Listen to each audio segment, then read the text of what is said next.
সুন্দরী মদিনা কেমনে যাব জানি না, হায়রে কত সুন্দর মদিনা কেমনে যাব জানি না। হায়রে দয়া করো দয়াল আল্লাহ, দয়া করো দয়াল আল্লাহ, নসিব করো মদিনা। লা ইলাহা ইল্লাল্লাহ, লা ইলাহা ইল্লাল্লাহ। হায়রে নামাজে রোজা ছাইরো না, মা বাবাকে ভুইলো না। হায়রে নামাজে রোজা ছাইরো না, মা বাবাকে ভুইলো না। হায়রে জান্নাতে বাসী হইতে চাইলে, জান্নাতে বাসী প্রাণ ভরে করো সাধনা। লা ইলাহা ইল্লাল্লাহ, লা ইলাহা ইল্লাল্লাহ, লা ইলাহা ইল্লাল্লাহ, লা ইলাহা ইল্লাল্লাহ মুহাম্মাদুর রাসূলুল্লাহ সাল্লাল্লাহু আলাইহি ওয়াসাল্লাম। আল্লাহ আল্লাহ আল্লাহ আল্লাহ আল্লাহ আল্লাহ আল্লাহ আল্লাহ আল্লাহ আল্লাহ আল্লাহ আল্লাহ। পাগল পাড়া মনটা শুধু খুঁজে দিবানিশি, কে মনে করে বলবো গো দয়াল, কে মনে করে বলবো গো দয়াল, তোমায় ভালোবাসি। আল্লাহ আল্লাহ আল্লাহ আল্লাহ আল্লাহ আল্লাহ। এই পৃথিবী বড়ই নিঠুর, নেই তো ভালোবাসা। আওয়াল খেরে পাবো গো তোমায়, আওয়াল খেরে পাবো গো তোমায়, এই তো মনে আশা। আল্লাহ আল্লাহ আল্লাহ আল্লাহ আল্লাহ আল্লাহ আল্লাহ আল্লাহ আল্লাহ আল্লাহ। নিজ রাতে একলা যখন ভাবি তোমায় নিয়ে, হৃদয়টাকে শীতল করি, হৃদয়টাকে শীতল করি চোখের জল দিয়ে। আল্লাহ আল্লাহ আল্লাহ আল্লাহ আল্লাহ আল্লাহ আল্লাহ আল্লাহ আল্লাহ আল্লাহ আল্লাহ আল্লাহ। এই নামেতে এত মধু, এই নামেতে এত মধু, জাহানি তো আগের দয়াল, জাহানি তো আগে। যতই জপি নামটি তোমার, যতই জপি নামটি তোমার, ততই মধুর লাগে রে দয়াল, ততই মধুর লাগে। আল্লাহ আল্লাহ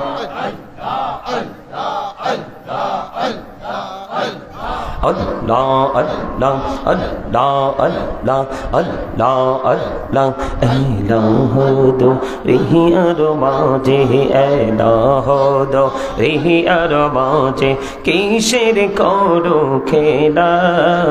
পিছের দিকে চাইয়া দেখো, পিছের দিকে চাইয়া দেখো, ডুবে যাই তোর বেলা রে।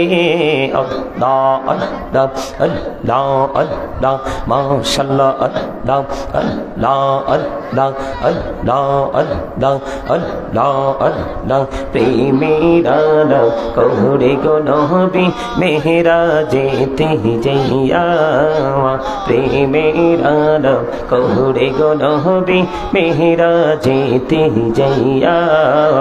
দয়াল প্রভু দিলেন মেরাজ, দয়াল প্রভু দিলেন মেরাজ মুমিনের লাগিয়া আল্লাহ আল্লাহ আল্লাহ আল্লাহ আল্লাহ আল্লাহ আল্লাহ আল্লাহ জীবন বুড়িয়া করছি রে গোনা জীবন বুড়িয়া করছি রে গোনা ক্ষমা করে দাও রে দয়াল ক্ষমা করে দাও এই রে গোনা গোলে ক্ষমা করিয়া গোনা গোলে ক্ষমা করিয়া কবুল করে নাও রে দয়াল কবুল করে নাও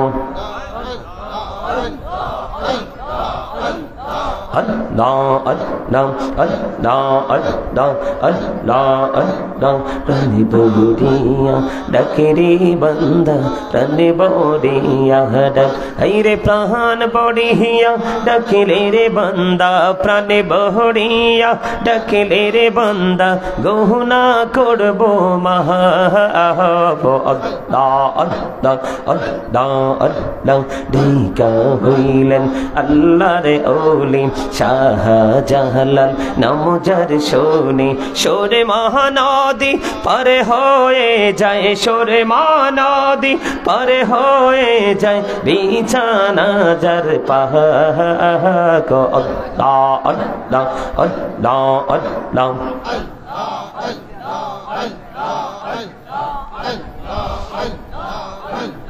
দেখা হইলেন আল্লাহর ওলি গৌসল আজম নাম যার শোনে বেলায়েতের আলোই ভরলো বেলায়েতের আলোই ভরলো পাখি ভূমি বাগদাদ তো আল্লাহ আল্লাহ আল্লাহ আল্লাহ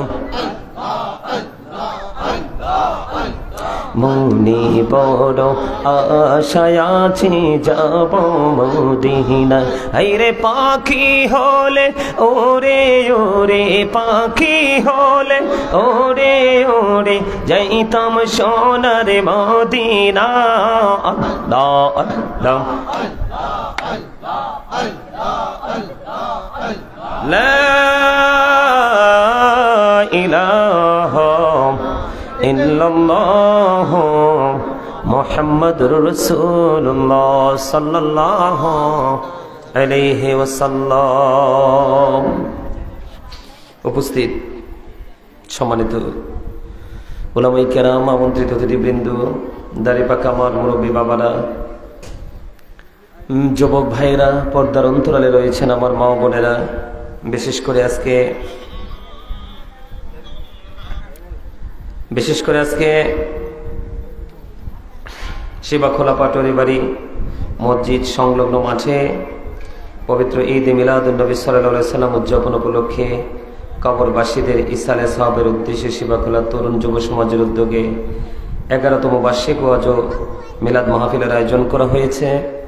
আজকে যারা টাকা দিয়ে, পয়সা দিয়ে, অর্থ দিয়ে, বুদ্ধি দিয়ে, শ্রম দিয়ে, সার্বিক সহযোগিতার মাধ্যমে আজকের এই জান্নাতের বাগান সাজিয়েছেন, সকলের প্রতি আমার আন্তরিক সালাম। আসসালামু আলাইকুম ওয়া রাহমাতুল্লাহি ওয়া বারাকাতুহু। আমরা আল্লাহ রাব্বুল আলামিনের দরবারে লক্ষ কোটি শুকরিয়া জ্ঞাপন করছি যে মহান রাব্বুল আলামিন আজকে আমাদেরকে এই জান্নাতের বাগানে আসার বসার তৌফিক দিয়েছেন। আল্লাহর হাবিবের শানে কয়েক মর্তবা দরুদ ও সালাম এবং আল্লাহর জিকির করার তৌফিক আল্লাহ আমাদেরকে দিয়েছেন। সে শুকরিয়া তান সকল একবার পড়ুন আলহামদুলিল্লাহ। আমি আপনাদেরকে বলি, এখন বাজে রাত্র কয়টা? 10:30। 1 মিনিট বাকি আছে, 10:29 বাজে। আপনারা এমন ভাবে বসছেন যে মনে হয় যে বিরক্তিকর মনোভাব নিয়ে বসে আছেন।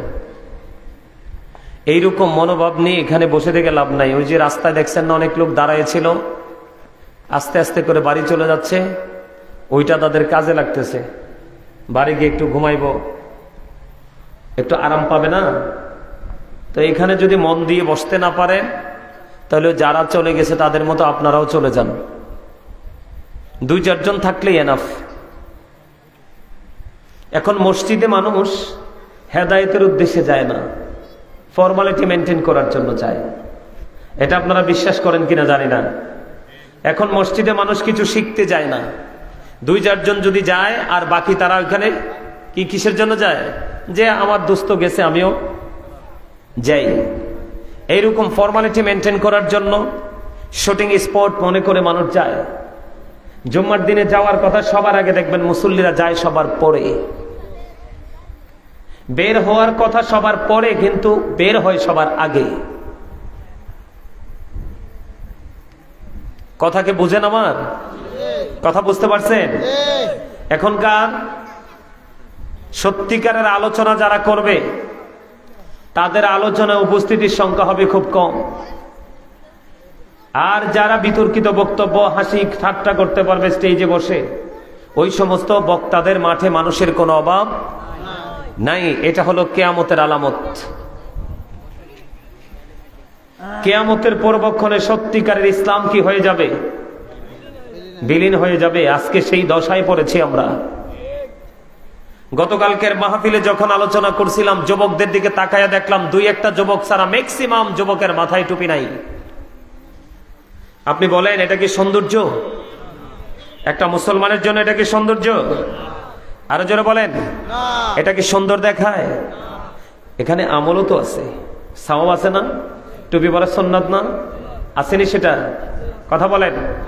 আর আলোচনায় বসে যেখান থেকে কিছু শিখবো, আমরা ইসলাম থেকে দূরে যদি না থাকতাম তাহলে আমাদের মধ্যে কম্পিটিশন শুরু হতো, আমরা কার আগে খেয়ে জান্নাতের বাগানে এসে বসবো এই চিন্তা নিয়ে। কথা কি বুঝতে পারছেন? আমাদের দেশটা ছোট হইলেও কিন্তু উপস্থিতির সংখ্যা ছোট না, অনেক বড়। আমাদের এই দেশে মানুষের অভাব নাই, আছে নাই, কিন্তু আপনি সত্যিকারের আল্লাহর গোলামি দিনের চর্চার ক্ষেত্রে আপনি খুঁজে কিন্তু মানুষ পাবেন না। কথা কি আমার বোঝেন? এই যে আসার সময় দেখলাম এই মোড়ে ছোট্ট ছোট্ট বাচ্চারা মোবাইল নিয়ে সারিবদ্ধ ভাবে বসে, এইরকম অ্যান্ড্রয়েড সেট এটার মতো। এ বাচ্চাটারে তো কেউ না কেউ তার হাতে দিছে, মোবাইলটা দিয়ে দিছে না? মোবাইলটা নাইলে এইটুকু বাচ্চা এত দামি মোবাইল পায় কোত্থেকে? কথা কি বুঝতে পারছেন? সম্মানিত উপস্থিতি, এগুলার জন্য শুধু বাচ্চারা দায়ী না, এগুলার জন্য দায়ী হলো তাদের বাবা মা। এগুলার জন্য দায়ী কে? তাদের বাবা মা।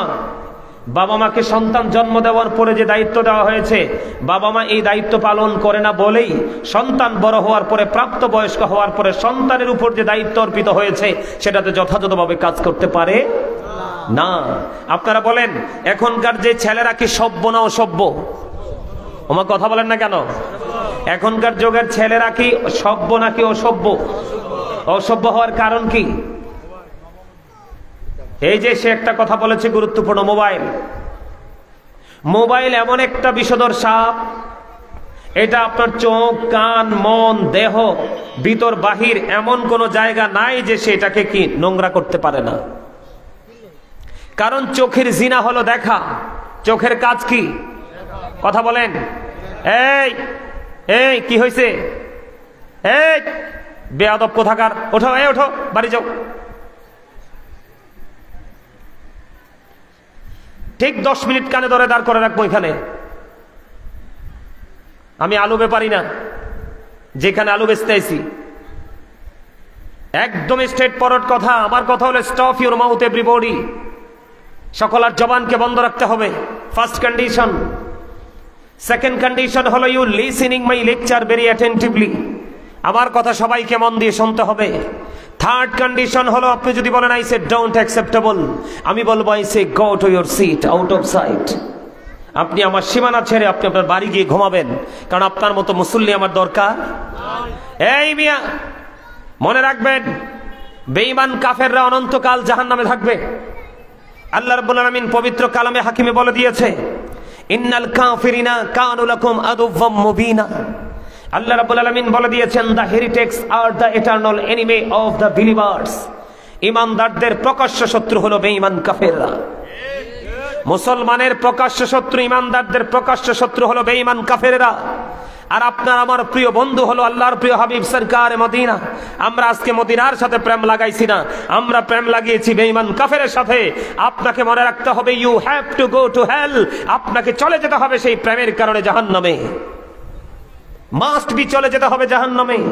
আপনাকে বাঁচাবার কেউ নেই, কারণ আল্লাহ তো স্রষ্টা, যাকে বলা হয় আহাদ, যাকে বলা হয় there is no god but Allah, যাকে বলা হয় আল্লাহ ইজ ওয়ান, যাকে বলা হয় কুল হু আল্লাহু আহাদ। কথা কি বুঝতে পারছেন আমার? এটা রং তামাশার জায়গা নাও। আমার সামনে মাত্র 5 জন থাকলে দ্যাটস এনাফ, আর বেশি প্রয়োজন নেই। কারণ দুষ্ট গরুর চেয়ে শূন্য গোয়াল অনেক বেটার। কথা বলেন না কেন? বেয়াদব সন্তান থাকার চাইতে সন্তানহীন ভাবে জীবন যাপন করা অনেক বেটার। কথা বলেন না কেন? না ভুল বলছি? আমার কথাগুলো একটু খারাপ লাগবে, কারণ আল হাক্কু মুররুন, হক কথা তিতা। হক কথা কি? কিন্তু আল্লাহ রাব্বুল আলামিন বলেছেন ওয়াকুলু কাওলান সাদীদা, আল্লাহ বলেছেন সে দা রাইট থিং, সত্য কথা বলো, সঠিক কথা বলো। কি করো? সত্য বলতে হবে, মিথ্যা বলা যাবে? আপনার কাছে তেতু সত্য, যদি তেতু সত্য হয় তারপরও এটাই বলতে হবে। মনে রাখবেন, সব মুসলমানের জন্য জান্নাত বরাদ্দ নয়। প্রতি 1999 জন জাহান্নামী হবে, মাত্র 1 জন মাত্র জান্নাতে হবে। মুসলমান, হিন্দু, খ্রিস্টান, বৌদ্ধ না। হিন্দু, খ্রিস্টান, বৌদ্ধ, ইহুদি, নাসারা, তাদের সম্পর্কে আল্লাহ রাব্বুল আলামিন বলেছেন উইদ্দাত লিল কাফিরিন, ওদের ঠিকানা হলো জাহান্নাম। কাফেরদের জন্য আল্লাহ বরাদ্দ করে রেখেছে জাহান্নাম, এরা অনন্তকাল জাহান্নামে থাকবে। আল্লাহ রাব্বুল আলামিন বলেছেন উইদ্দাত লিল মুত্তাকিন, মুত্তাকিনদের জন্য বরাদ্দ হলো জান্নাত। আল্লাহ রাব্বুল আলামিন সকল মুসলমান কিন্তু মুত্তাকি নয়, কিন্তু সকল মুত্তাকি মুসলমান। কথা বুঝেন নাই? আপনি কি সবাইকে মুমিন বলতে পারবেন? সব মুসলমান, দাড়িওয়ালা, টুপিওয়ালা, পাগড়িওয়ালা সবাইকে মুসলমান বলতে পারবে? কথা বলেন না কেন? বলতে পারবেন না তো, কারণ মুসলমানিত্ব তো সবার কাছে নাই, আছে জাস্ট ফর্মালিটি। আমার কথা বুঝেন নাই? আমার কথাগুলো কি শুনতে ভালো লাগে? আমি আপনাদের কাছে শিখাইতে আসছি, আমি আপনাদের কাছে পড়াইতে আসছি, আজকে আপনাদেরকে ইসলাম সম্পর্কে ইনস্ট্রাকশন দিতে আসছি। কারণ Islam is not only a religion but also complete code of life. ইসলাম হলো পরিপূর্ণ এবং পূর্ণাঙ্গ জীবন ব্যবস্থা রয়েছে ইসলামের মধ্যে। তার কারণ হলো ইন্নাদ দীনা ইনদাল্লাহিল ইসলাম, ইসলাম হলো আল্লাহর মনোনীত ধর্ম। ইসলাম কি? আল্লাহর মনোনীত ধর্ম। আমরা যখন সেই ধর্মের অনুসরণ করে পথ চলবো, তখন কিন্তু আমাদের প্রেজেন্ট এন্ড ফিউচার দুটোকে আমরা ব্রাইটনেস করতে পারবো, আলোকিত করতে পারবো। আমার কাছে অবাক লাগে, আপনাদের একবারে লোকাল গ্রাম, আমাদের এলাকাতে ছোট্টখাট্ট একটা অনুষ্ঠান হলে আমাদের কাছে মনে হয় যে ঈদের দিন, কিন্তু আপনাদের এখানে এসে মনে হয় ঘর দুয়ারও তো দেখলাম না ভালো, টিনের ঘর, বেড়া দিয়ে মোড়ানো। যদি ভালো ঘর দুয়ার থাকতো, বলতাম যে সবার মধ্যে অনেক বেশি টাকা আছে, হিউজ পরিমাণ টাকা আছে, একটু প্রাউড ফিল করে, অহংকার করে। কিন্তু ঘর দুয়ারও তো ভালো দেখি নেই। অহংকার করার মানসিকতা আসে কোত্থেকে? আল্লাহ ডাজন্ট লাইক দ্য প্রাউড। আল্লাহ অহংকারীকে পছন্দ করে না, কারণ অহংকার একমাত্র আল্লাহরই সাজে, কারণ তিনি আহা। আল্লাহর কোনো ক্ষয় নাই, আল্লাহর কোনো বিনাশ নাই, আল্লাহর কোনো মরণ নেই। ঠিক কিনা বলেন? একমাত্র অহংকার সাজে কার? আল্লাহর। আপনার আমার অহংকার সাজে কেন জানেন? আপনি আমি এখন এখানে আছি, উঠে যেতে পারবো কিনা সেটা জানি না। আজকে রাত্রে আমি জিন্দা আছি, আগামী রাত পর্যন্ত বাঁচবো কিনা সেটাও জানি না। আজকে রাত্রে আমি খেয়েছি, আগামী রাত্রে খেতে পারবো কিনা সেটাও জানি না। কথা কি বুঝতে পারছেন? এই রকম আমাদের যে সামনের যতগুলো স্টেজ আছে সবগুলো সম্পর্কে আমরা অবগত নই, আমাদের কাছে যে অজানা। এত অজানা তথ্য থাকার পরে আমরা প্রাউড ফিল করি কিভাবে? আমার কথা কি আপনারা বুঝতে পারছেন? বুঝতে পারছেন? আলোচনাকে মন দিয়ে শুনবেন, সবাই শুনবেন। শোনার ইচ্ছা আছে? যদি শোনার ইচ্ছা থাকে সবাই সামনে আসেন। শয়তান রমজান মাসে বন্দী ছিল, এখন তাদেরকে ছেড়ে দিছে আল্লাহ। সবাই সামনের দিকে আসেন, পিছনটা খালি থাকুক। একবারে মৌচাকে যেইভাবে মৌমাছি বসে, একটু গ্যাপ থাকে না, এরকম ভাবে বসেন, দেখবেন অনেক মজা পাবেন। কারণ গ্যাপের মধ্যে আসবে শয়তান, বসবে শয়তান, আপনাকে কুমন্ত্রণা দিবে। আপনার কাছে ওয়াজ শুনতে ভালো লাগবে না, বলবে যে এটা শুনে কি লাভ। কিন্তু আসলে আসল লাভ এখানেই। আসল লাভ কি? কথা বলেন না কেন? আপনারা কি হাইটা হাইটা আজকে আসছেন না মাহফিলের দিকে? আপনারা জানেন যে মাহফিলে আসছেন, কিন্তু কোরআন হাদিসের ভাষায় আপনারা মাহফিলে আসেননি, মূলত এসেছেন আল্লাহর দিকে। কার দিকে? কার দিকে? হাদিস শরীফের মধ্যে এসেছে, রাসূল বলেছে কেউ যদি আল্লাহকে স্মরণ করে হেঁটে হেঁটে আসে, আল্লাহ রাব্বুল আলামিন আল্লাহর হাবিবকে বলছে, হাবিব আপনি জানিয়ে দেন ওই হেঁটে আসা বান্দাগুলোকে, আপনি মেসেজটা জানিয়ে দেন আমি আল্লাহ আমার ওই বান্দাগুলোর দিকে দৌড়ে ছুটে আসি। তার মানে আপনি আল্লাহকে যত দ্রুত আপন করে কাছে পেতে চান, আল্লাহ তারও আগে আপনার আপন হয়ে যায়। তার প্রমাণ কি? গ্রামের হাজার মানুষ কাঁদবে, আল্লাহ দোয়া করো কবুল করবে না, কিন্তু আপনি হাত তুলতে দেরি, আল্লাহ রাব্বুল আলামিন রহমত দিতে দেরি। এটাই হলো আল্লাহর নিকটতম বান্দাদের পাওয়ার। কথা কি বুঝতে পারছেন আমার? আরো জোরে বলেন, কথা বুঝতে পারছেন? সম্মানিত উপস্থিতি, আপনারা এতক্ষণ আমার সাথে জিকির করছেন না? এই জিকির করার অর্ডার আল্লাহ দিয়েছে। আপনারা কি কত বড় নিয়ামতের কাজ করেছেন জানেন? আল্লাহ রাব্বুল আলামিন বলেছেন, remember me then I will remember you. Allah রাব্বুল আলামিন বলেছেন, ফাযকুরুনি আযকুরুকুম। আল্লাহ রাব্বুল আলামিন বলেছেন, তোমরা আমাকে স্মরণ করো, আমি তোমাদেরকে স্মরণ করব। Remember me then I will remember you. তোমরা আমাকে স্মরণ করো, আমি তোমাদেরকে স্মরণ করব। কথা দিয়েছে আল্লাহ, আল্লাহর কোরআন সাক্ষী। জোরে কন্যা সুবহানাল্লাহ। এই যে সুবহানাল্লাহটা বলেছেন না, এই যে এখন সুবহানাল্লাহ বলছেন নি, এই সুবহানাল্লাহটা হলো আপনারা যারা এখানে আজকে জান্নাতের বাগান আসছেন, আপনারা জান্নাতের মেহমান, আপনারা যারা জান্নাতের বাগানে এসেছেন, সুবহানাল্লাহ মানে হলো আপনি জান্নাতি ফল খেয়েছেন। সুবহানাল্লাহ মানে হলো জান্নাতের বাগান, জান্নাতের মেহমানদের জান্নাতি খাবার। তাহলে এখানে বসতে লাভ না? কথা বলেন না? মসজিদে, মাহফিলে, পবিত্র কাজে প্রকৃত মানুষের সংখ্যা হবে কম। যদিও কম হয়, এরাই হলো আল্লাহর প্রিয় মাহবুব বান্দা। আমার কথা কি বুঝতে পারছেন? দেখবেন মসজিদের যে রহমতের সময়, সেই সময় কিন্তু মুসল্লি পাবেন না, দু চারজন। ঠিক মাহফিলেও কিন্তু প্রকৃত ওয়াজ শোনার সময় কিন্তু আপনি মানুষ পাবেন কম।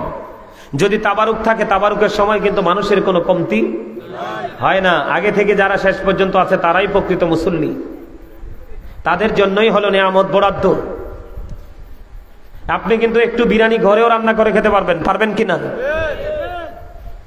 কিন্তু এখানে আপনি শুরু থেকে শেষ পর্যন্ত যেই জিনিসটা জানতে পারবেন, এটা কিন্তু আপনি ঘরে আর জানার সম্ভব নয়। এই জন্য আমাদের প্রত্যেকের এই জান্নাতের বাগানগুলোকে প্রাধান্য দেওয়া উচিত। আর সবচেয়ে বড় মজার খবর কি জানেন?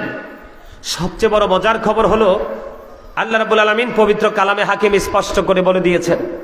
আল্লাহ রাব্বুল আলামিন বলেছেন, আমার দিকে তাকান। এই যে মাহফিলে যখন মানুষ আসে, তখন আল্লাহর হক্কানি আলেমদের সাথে মানুষের একটা প্রেম হয়, মুসল্লিদের একটা প্রেম হয়, হয় কি হয় না?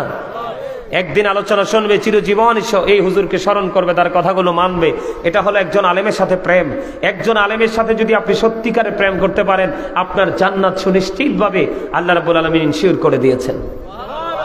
কেমনে? এটা আমার বক্তব্য নয়, বলবো। আল্লাহ রাব্বুল আলামিন একবার স্পষ্ট করে বলে দিয়েছেন। আল্লাহ বলেছেন, join with my dear people, come to my paradise. Allah রাব্বুল আলামিন বলেছেন, join with my dear people, come to my paradise. Allah বলেছেন, ফাদখুলি ফি ইবাদি ওয়াদখুলি জান্নাতি। আল্লাহ বলেছেন, তোমরা আমার প্রিয় লোকেদের সাথে যুক্ত হও আর আমার জান্নাতে চলে আসো। তাহলে আপনাদের এই মাহফিলে আসতে পেরে, বসতে পারে আপনারা খুশি না বেজার? গতকালকে যে প্রোগ্রাম করছি, আশুগঞ্জে ছিলাম গতকাল, ঈদের পরের দিন। যদিও ছেলেরা অনেকে টুপি ছাড়া আসছে, কিন্তু তাদের উপস্থিতি দেখে মুগ্ধ হয়েছি। এত মানুষ হয়েছে যেটা ঈদের পরের দিন কল্পনাও করা যায় না। তাও কয়টায় মাইক ধরছি জানেন? মাইক ধরছি রাত 12টায়, মাইক ছাড়ছি রাত 2:30টায়। মানুষ ওখান থেকে বের হয় নাই, বরংস যুক্ত হয়েছে। সুবহানাল্লাহ বলেন না? আপনারা জানেন আশুগঞ্জ মেইল ফ্যাক্টরি কলকারখানার এরিয়া, জানেন নি? আপনারা জানেন না? একটা শিল্পনগরী, কিন্তু ওখানকার মানুষের মধ্যে কোনো ধরনের কোনো কি দেখি নেই, অহংকারী মনোভাব দেখে নাই। আর আপনাদের এখানে আমার গাড়িটাও আসে নাই, লোকাল প্লেস, কিন্তু আপনাদের মানসিকতা মনে হয় যে এত অহংকারী, যেটা কল্পনাও করা যায় না। যায়? আমার কথাগুলো আপনাদের কাছে খারাপ লাগে? কথা বলেন না, খারাপ লাগে? যদি খারাপ লাগে, খারাপ হিসাবে নেন, তাহলে হেরে যাবেন। আর যদি ভালো হিসাবে গ্রহণ করতে পারেন, আপনাদের উপদেশমূলক বক্তব্য মনে করতে পারেন, তাহলে কিন্তু আপনারা জিতে যাবেন। এই, তোমার কি মাহফিলে আসার পরে পানি তৃষ্ণা লাগছে? তো তৃষ্ণা লাগলে পানি খাও, হাসো কেন? এই হাসির কারণ কি? বাংলা কথাও বোঝো না, ইংরেজি কথাও বোঝো না। বাংলাতেও কইছি, ইংরেজিতেও কইছি, একটু পরে কিন্তু অন্য ভাষায় বলবো।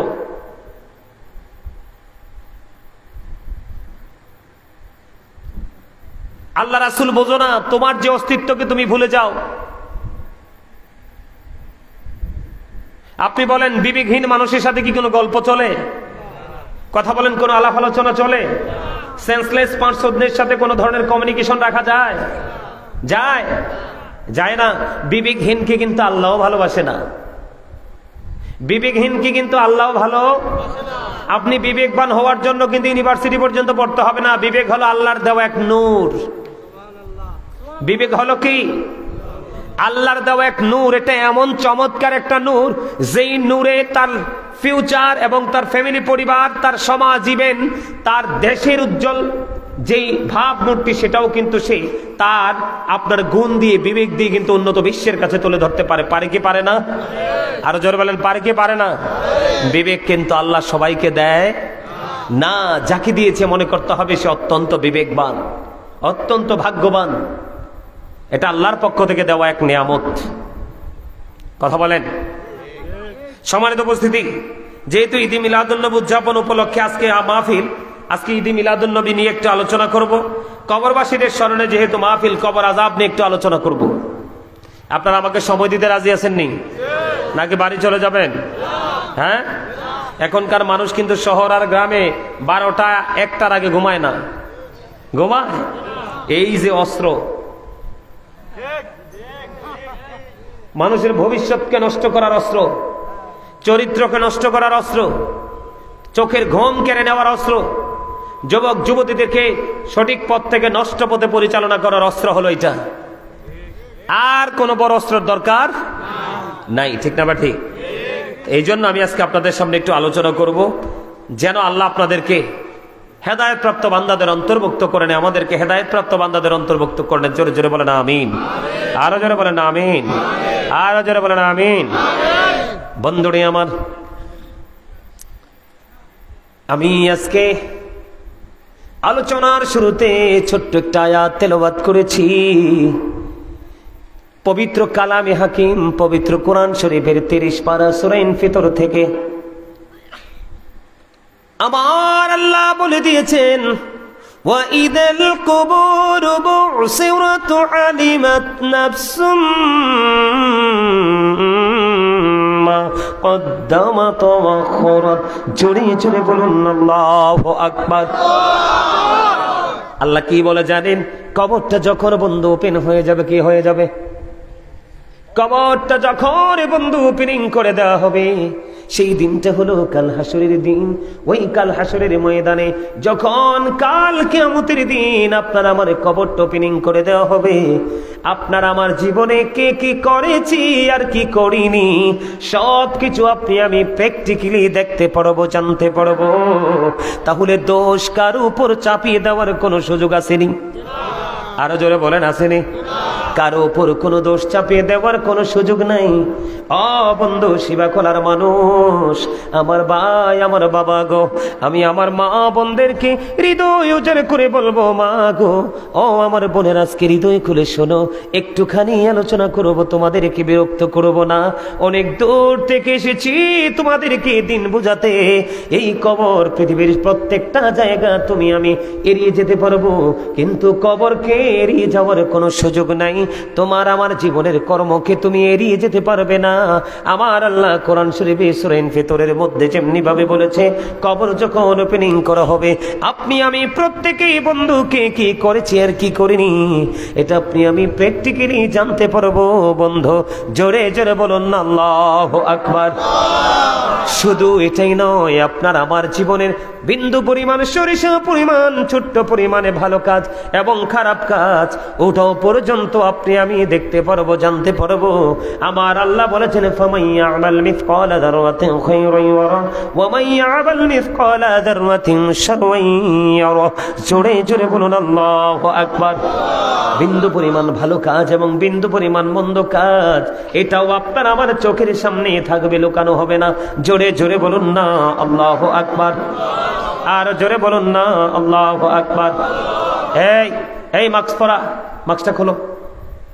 তোমার সমস্যা কি? ওঠো ওঠো, তুমি ওঠো ওঠো, এদিকে বসো, এই কর্নারে আসো, এদিকে আসো।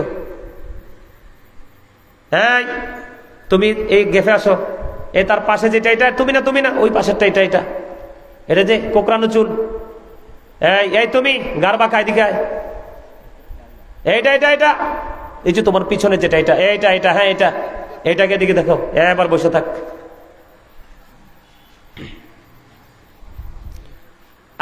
আরেকবার যদি তোমাদের কথা বলার যে মানসিকতা বা কথা বলা দেখি, আমি কানে ধরে দাঁড় করে রাখবো এখানে। আমি শুধু বক্তা না, আমি একজন টিচার। অসংখ্য ছাত্র ছাত্রী আমার হাতে আমি গড়ে তুলছি, আল্লাহ তোরার তৌফিক দিছে। কথা কি কইছি বুঝো নাই? আলোচনা দেখা বুঝো না? কোয়ালিটিটা আইডেন্টিফাই করতে পারো না? স্টার্টিং দেখলে বোঝা যায় যে এখানের অবস্থাটা কি করবে হুজুর। আমি আবার ওই গুজামিল দিয়ে দিয়ে সময় পাস করার লোক না। আলহামদুলিল্লাহ বলবেন না? আরো জোরে বলেন, আরো জোরে, আরেকটু মহব্বতে। বন্ধুরে আমার, হৃদয় খুলে বন্ধু শোনো, বিন্দু পরিমাণ যদি তুমি ভালো কাজ করো, বিন্দু পরিমাণ যদি তুমি খারাপ কাজ করো, দুটোই তোমার সামনে তুলে ধরা হবে। তুমি জানতে পারবে তুমি দোষ দিবে কাকে। বন্ধু মন দিয়ে আবার বলছি, আমি আবার বলছি, you listening my lecture very attentively. সবাই আমার আলোচনা বন্ধু মনটা দিয়ে শোনো, তাহলে এই মজা কাকে বলে তোমরা বুঝতে পারবে। ওয়াল্লাহি আল্লাহর কসম করে বলছি, যদি হৃদয় খুলে আলোচনাগুলো শুনতে পারো, এখান থেকে উঠে যেতে ইচ্ছে করবে না। রাত্রিটা পার হয়ে যাবে রে, তারপরেও ওয়াজ শোনার মানসিকতা মরবে না। কারণ তোমরা মনে করো তোমাদের এই দেহটা তোমাদের আসল। না না না, তোমাদের এই দেহটা আসল নয়। দেহের ক্ষয় আছে, দেহের বিনাশ আছে, দেহের মরণ আছে, কিন্তু দেহের মাঝে আর একটা জিনিস আছে যেটাকে বলা হয় আত্মা, ইংলিশে যেটাকে বলা হয় সোল, আল্লাহর কোরআনের ভাষায় যেটাকে বলা হয় রূহ। এই যে আত্মাটা, রূহটা, সোলটা, এটার কোনো ক্ষয় নেই, এটার কোনো বিনাশ নেই, এটার কোনো মরণ নেই। এটা শুধু স্থান পরিবর্তন করে, প্লেন চেঞ্জ করে। আমার আল্লাহ বলেছেন কওলির রূহু মিন আমরি রব্বি। আমার আল্লাহ বলেছেন, ও বন্ধু, say the soul is the order of my lord. আমার আল্লাহ বলেছেন আত্মাটা হলো আল্লাহর জাস্ট ওয়ার্ডার, যা আল্লাহর জাস্ট ওয়ার্ডার। এটা স্থান পরিবর্তন করে, আদতে এটা কখনোই মরে না। এই জন্য তোমাদেরকে বলেছি মনটা দিয়ে শোনো। তোমার রূহ থেকে যদি আলোচনা শুনতে পারো, আজকের আলোচনার পরে তুমি যেমন মানুষ ছিলে, তার চেয়ে আরো আলোকিত মানুষ করে নিজেকে আগামী দিন পরিচালনা করতে পারবে। কারণ হুজুররা ওয়াজ করে, ওয়াজ নসিহত হয়, মাহফিল হয়, কিন্তু মানুষের হেদায়াত হয় না। তার কারণ হলো মানুষগুলো বন্ধু চর্মচক্ষু দ্বারাই শুধু দেখে, কিন্তু অন্তরের চক্ষু মেলে তাকায় না। দেহটা শুধু এখানে রাখে, কিন্তু জান্নাতের বাগানে তার আত্মাটাকে রাখে না। ও বন্ধু, এই জন্য এত ওয়াজ নসিহতের পরেও ও বন্ধু মানুষের কোনো হেদায়াত হয় না।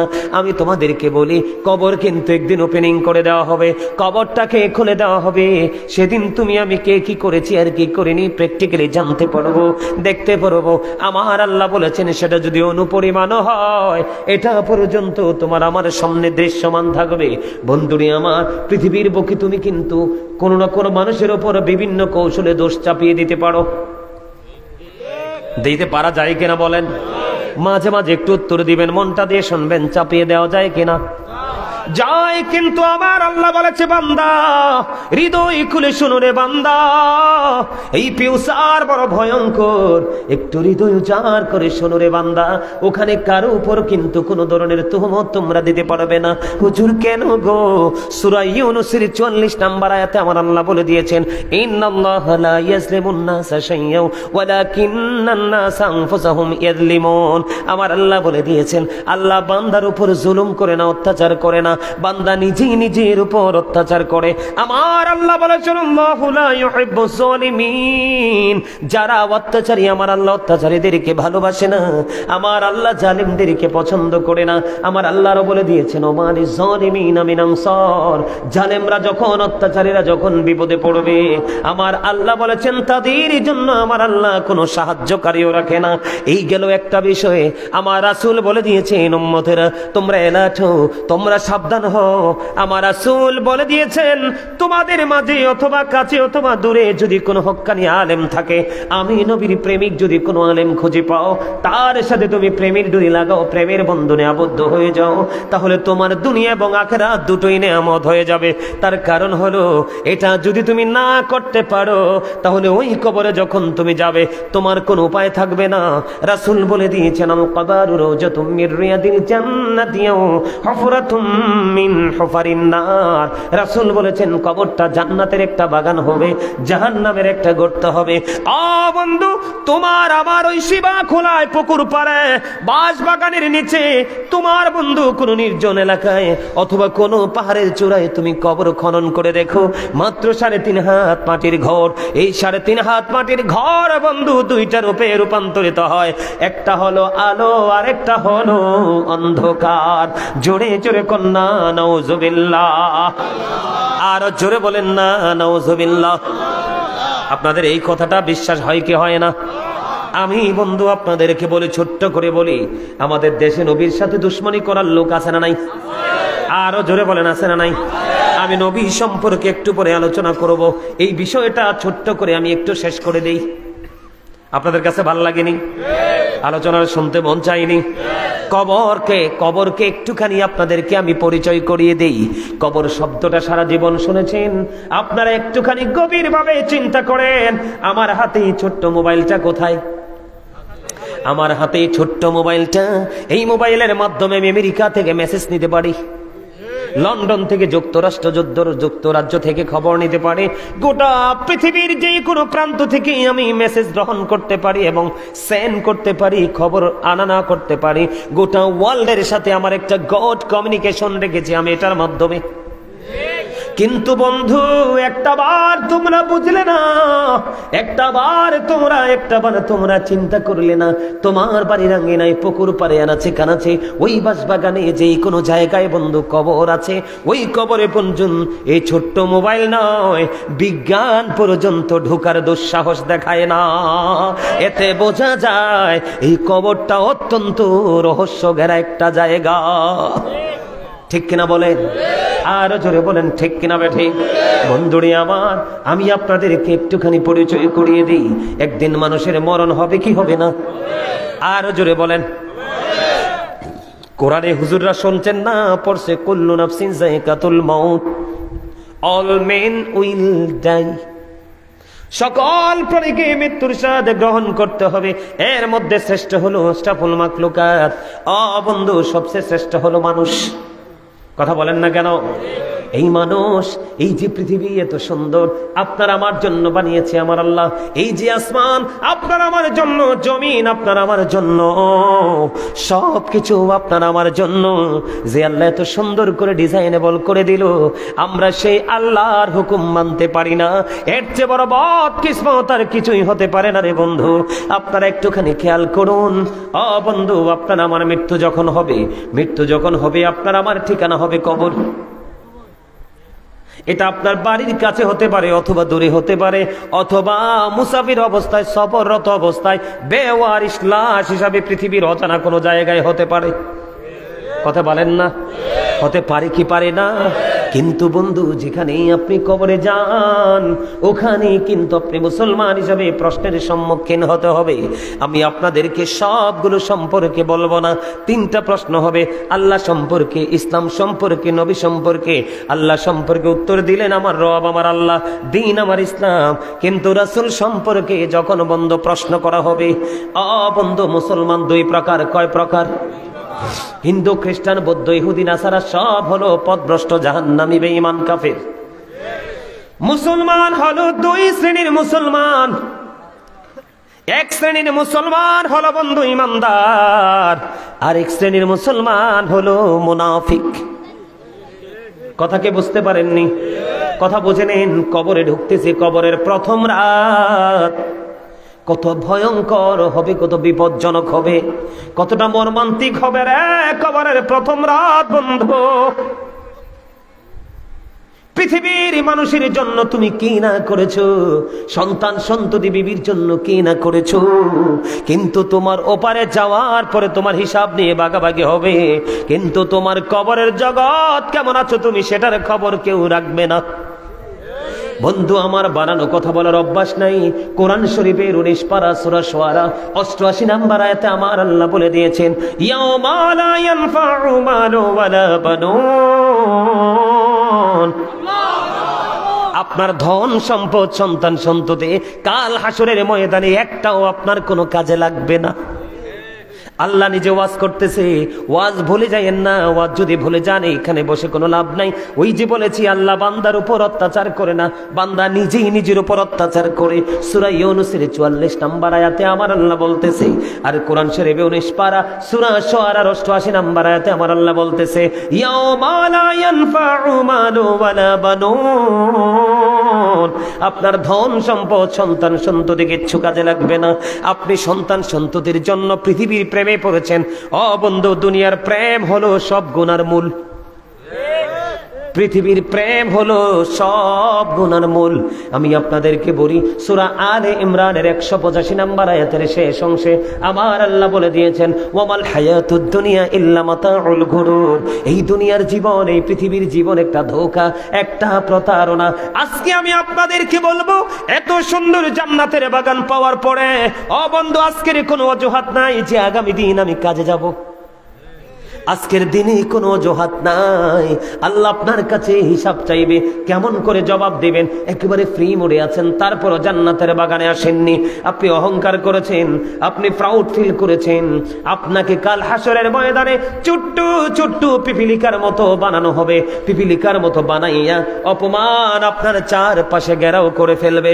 আল্লাহ রাসূল বলেছেন, বাউলাস নামক জাহান্নামের দিকে, বাউলাস নামক জাহান্নামের দিকে টেনে হেসড়ে জাহান্নামের দিকে নিয়ে যাওয়া হবে, শুধুমাত্র একটু বিন্দু পরিমাণ অহংকার করার কারণে। বন্ধু, এই জন্য আমি আপনাদেরকে বললাম, পৃথিবীর প্রেম হলো সব গুনার মূল। আমার আল্লাহ কোরআনে বলেছেন, পৃথিবীর প্রেম, পৃথিবীর মহাব্বত হলো ধোঁকা। এই ধোঁকার মধ্যে থেকে সন্তানের ভবিষ্যৎ রচনা করার জন্য আপনি আপনার ভবিষ্যৎকে ভুলে গেছেন। কথা বলেন না কেন? আপনার ভবিষ্যৎ বলতে কোনটা? নামাজ পড়তে হবে সময় সময়, দান সাদাকা করতে হবে সময় সময়, আল্লাহর গোলামিতে জিকিরে মগ্ন হতে হবে সময় সময়। বাকি ফুল টাইম 24 আওয়ার্স আপনি আপনার ফিউচারের জন্য কাজ করবেন। কিন্তু আসল ফিউচার হলো কবর। আপনি কবর নিয়ে ভাবতে পারলেন না, আপনি কবর নিয়ে চিন্তা করতে পারলেন না।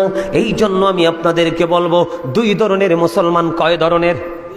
একটা হলো মুনাফিক মার্কা মুসলমান, যেটা বেঈমান কাফের চাইতে ভয়ঙ্কর। কারণ এই মুনাফিক আপনার পাশেই বসবে, আপনার সাথে থাকবে, আপনার সাথে খাইবে, সুযোগ পাইলে ভয়ঙ্কর রূপে আপনাকে সবল মারবে। মুনাফিক আপনার কাছে হাসবে, ওনার কাছেও হাসবে, ওনার কাছে হাসবে, কিন্তু সত্যিকারের ইমানদার আপনিটা সত্য লিগেল যেটা সেটাই বলবে। এতে কেউ খুশি হবে, আবার কেউ রাগ হবে।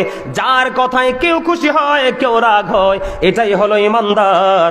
আর যার কথায় সবাই খুশি হয়, এটা কখনো ইমানদার হতে পারে না। এটা হলো পটেটো মার্কা মুসলমান মুনাফিক। কথা বলেন না কেন? আমার কথা আমি আপনাদেরকে বলি, আল্লাহ রাসূল বলে দিয়েছেন, স্পষ্ট করে বলে দিয়েছেন, আপনার আমার প্রাণের নবী রাসূল বলেছেন, বিলিভার্স লাভ দ্য প্রফিট। আমার নবী বলেছেন, ইমানদাররা আমি নবীকে ভালোবাসবে। আমার রাসূল বলেছেন, hypocrites don't love the profit. মুনাফিকরা আমি নবীকে ভালোবাসবে না। এটা হাদিস শরীফ, হযরত আলী রাদিয়াল্লাহু তাআলা আনহু থেকে হাদিস বর্ণিত। কোরআন খুলে দেখলাম আমার আল্লাহ ওয়াজ করতেছে, ইন্নাল মুনাফিকিনা ফিদ দারকিল আসফালি মিনান নার।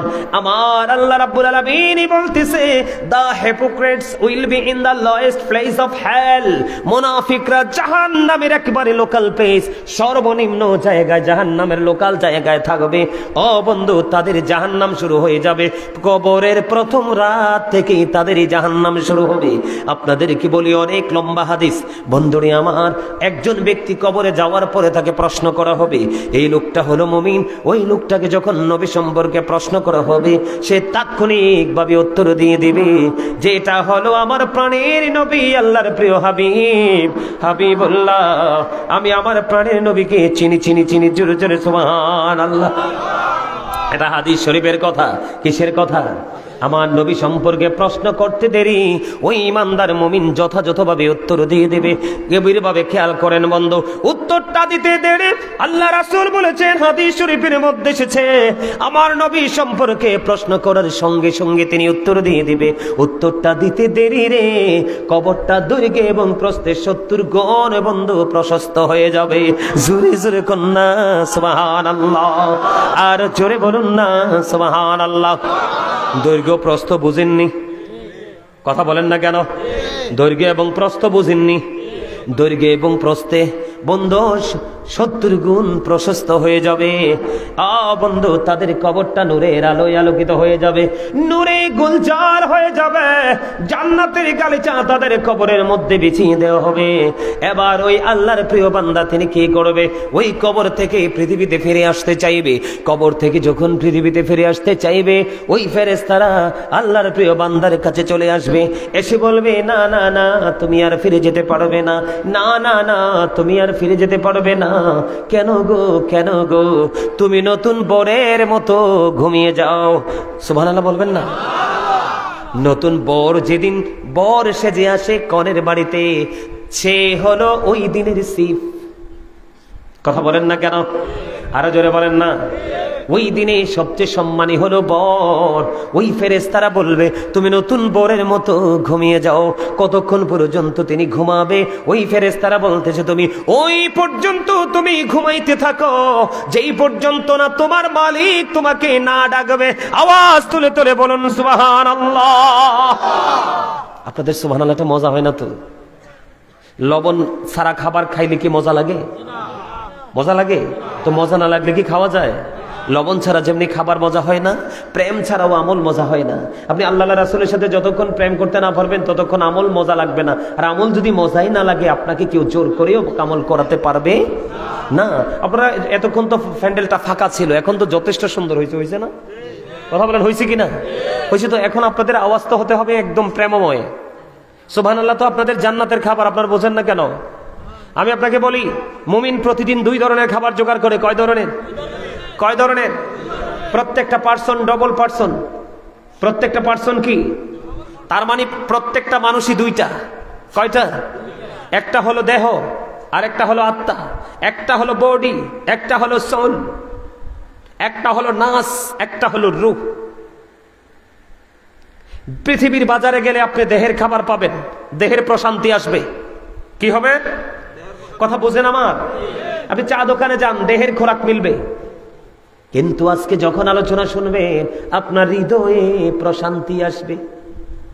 আমার কথা কয় না? ঠিক প্রত্যেকটা দিন মুমিন দেহের খাবারের পাশাপাশি বন্ধু তার রুহের খাবার জোগাড় করে। এই জায়গাটা হলো আপনার রুহানিয়াতের বাজার করার মার্কেট, যে মার্কেট থেকে আপনি সত্যিকারের প্রশান্তি কুড়িয়ে নিতে পারবেন। এবার ওই প্রিয় বান্দা, মুমিন বান্দা পৃথিবীতে ফিরে আসতে চায়। ফেরেশতারা বলে, না না না, তুমি আর ফিরে যেতে পারবে না। কেন রে যেতে পারবো না? তুমি নতুন বরের মতো ঘুমিয়ে যাও, নতুন বরের মতো ঘুমিয়ে যাও। ওই পর্যন্ত তুমি নতুন বরের মতো ঘুমাবে, যেই পর্যন্ত না তোমার মালিক তোমাকে না ডাকবে।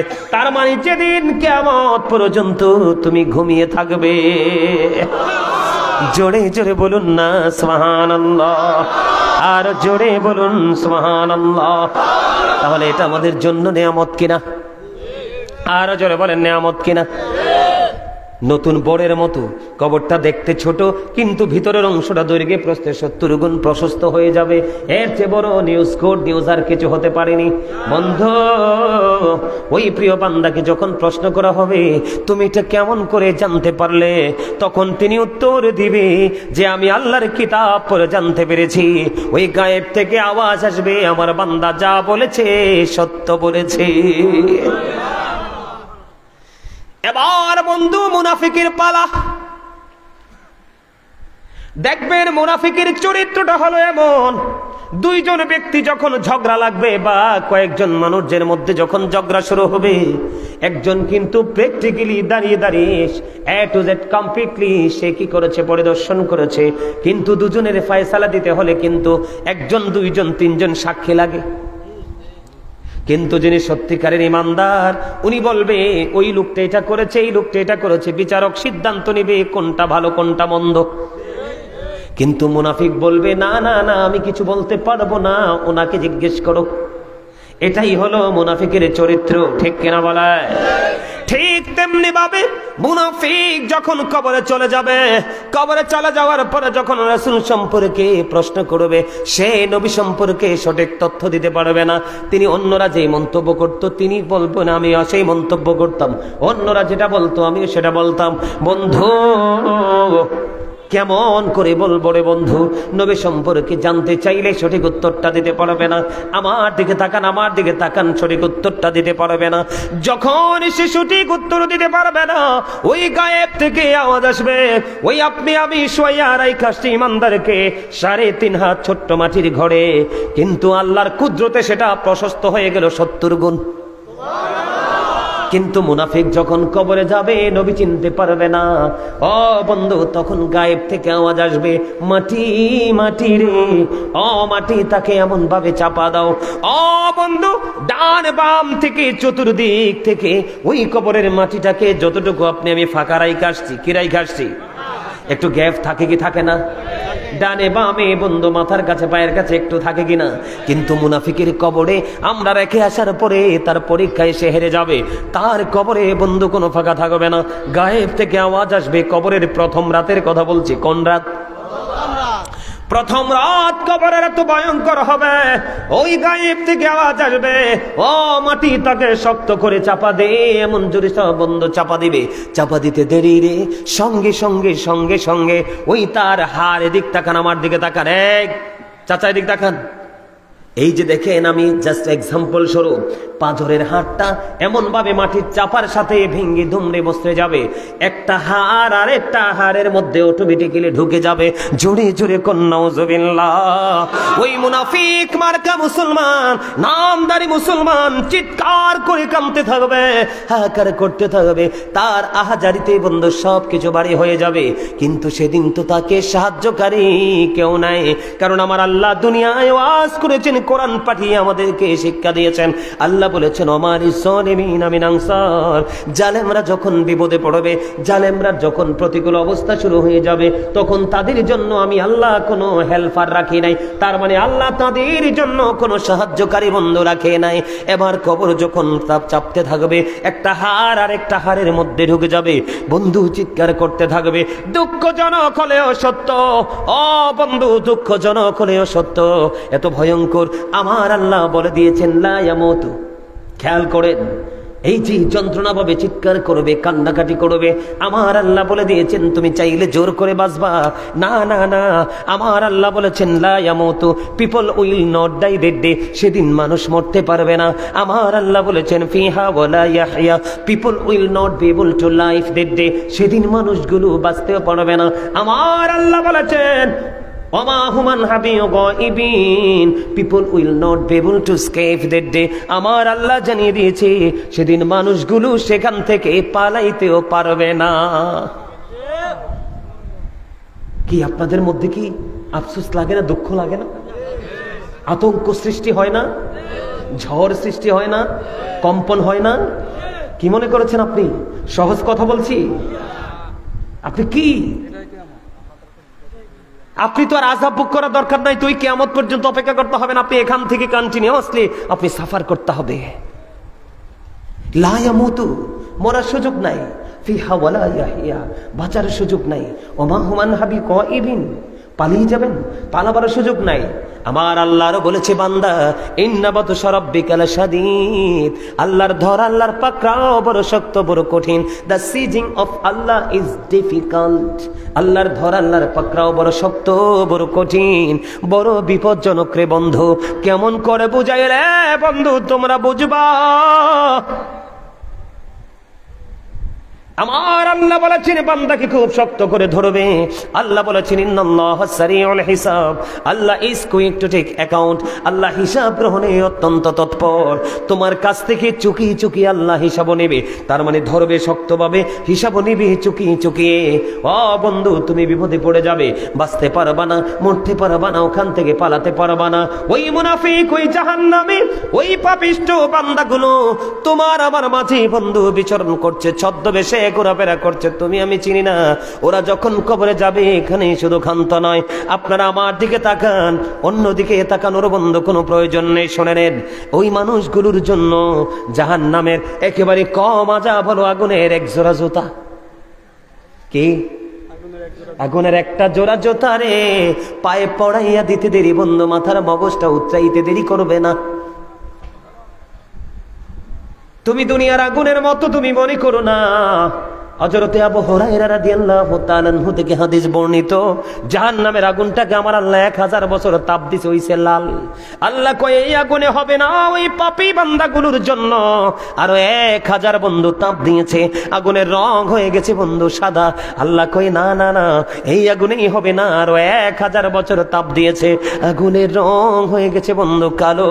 3000 বছর উত্তপ্ত করে বরাদ্দ করে রেখেছে। শুধু এখানে ক্ষান্ত নয়, বন্ধু তোমাদের কর্ম অনুযায়ী তোমাদেরকে সাজাটা দেওয়া হবে। বন্ধুরে আমার, এখানে শুধু ক্ষান্ত নয়, ওই পাপী মানুষগুলোর জন্য আমার আল্লাহ খাবারেরও বরাদ্দ রাখছে। কি বরাদ্দ রেখেছে? সুবহানাল্লাহ বলে কয় পাপী মানুষের খাবার। সুবহানাল্লাহ বলে না নাউজুবিল্লাহ? আরো জোরে বলেন না নাউজুবিল্লাহ? খাবার তো দুই ধরনের খাবার, একটা হলো শরবত, একটা হলো মধু, আরেকটা হলো মদ। খাবার তো 2-3টাই, ঠিক কিনা বলেন? আরো জোরে বলেন।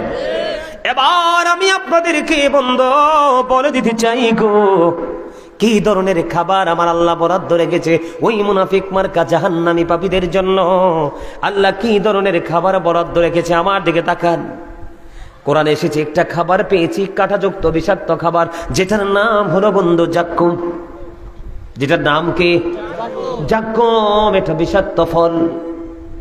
একটা ফোঁটা জাক্কুম যদি আজকের এই শিবাখোলার জমিনে পড়ে রে, এই শিবাখোলার জমিনে যদি মাত্র একটা ফোঁটা জাক্কুম যদি এই মুহূর্তে পড়ে, বন্ধু বাংলাদেশ থেকে আমেরিকা বিমানে যাইতে লাগে 23 থেকে 24 ঘন্টা।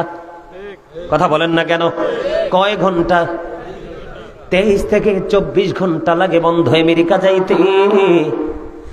আর এই আমেরিকা যাইতে বন্ধু 23 থেকে 24 ঘন্টা লাগে রে বিমানে যাইতে।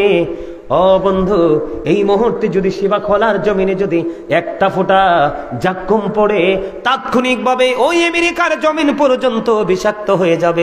এবার বোঝেন এটা কত ভয়ঙ্কর বিষাক্ত। কিয়ামত পর্যন্ত এই পৃথিবীতে কোনো শস্য জন্ম হবে না, কোনো ফল ফলাদি জন্ম হবে না।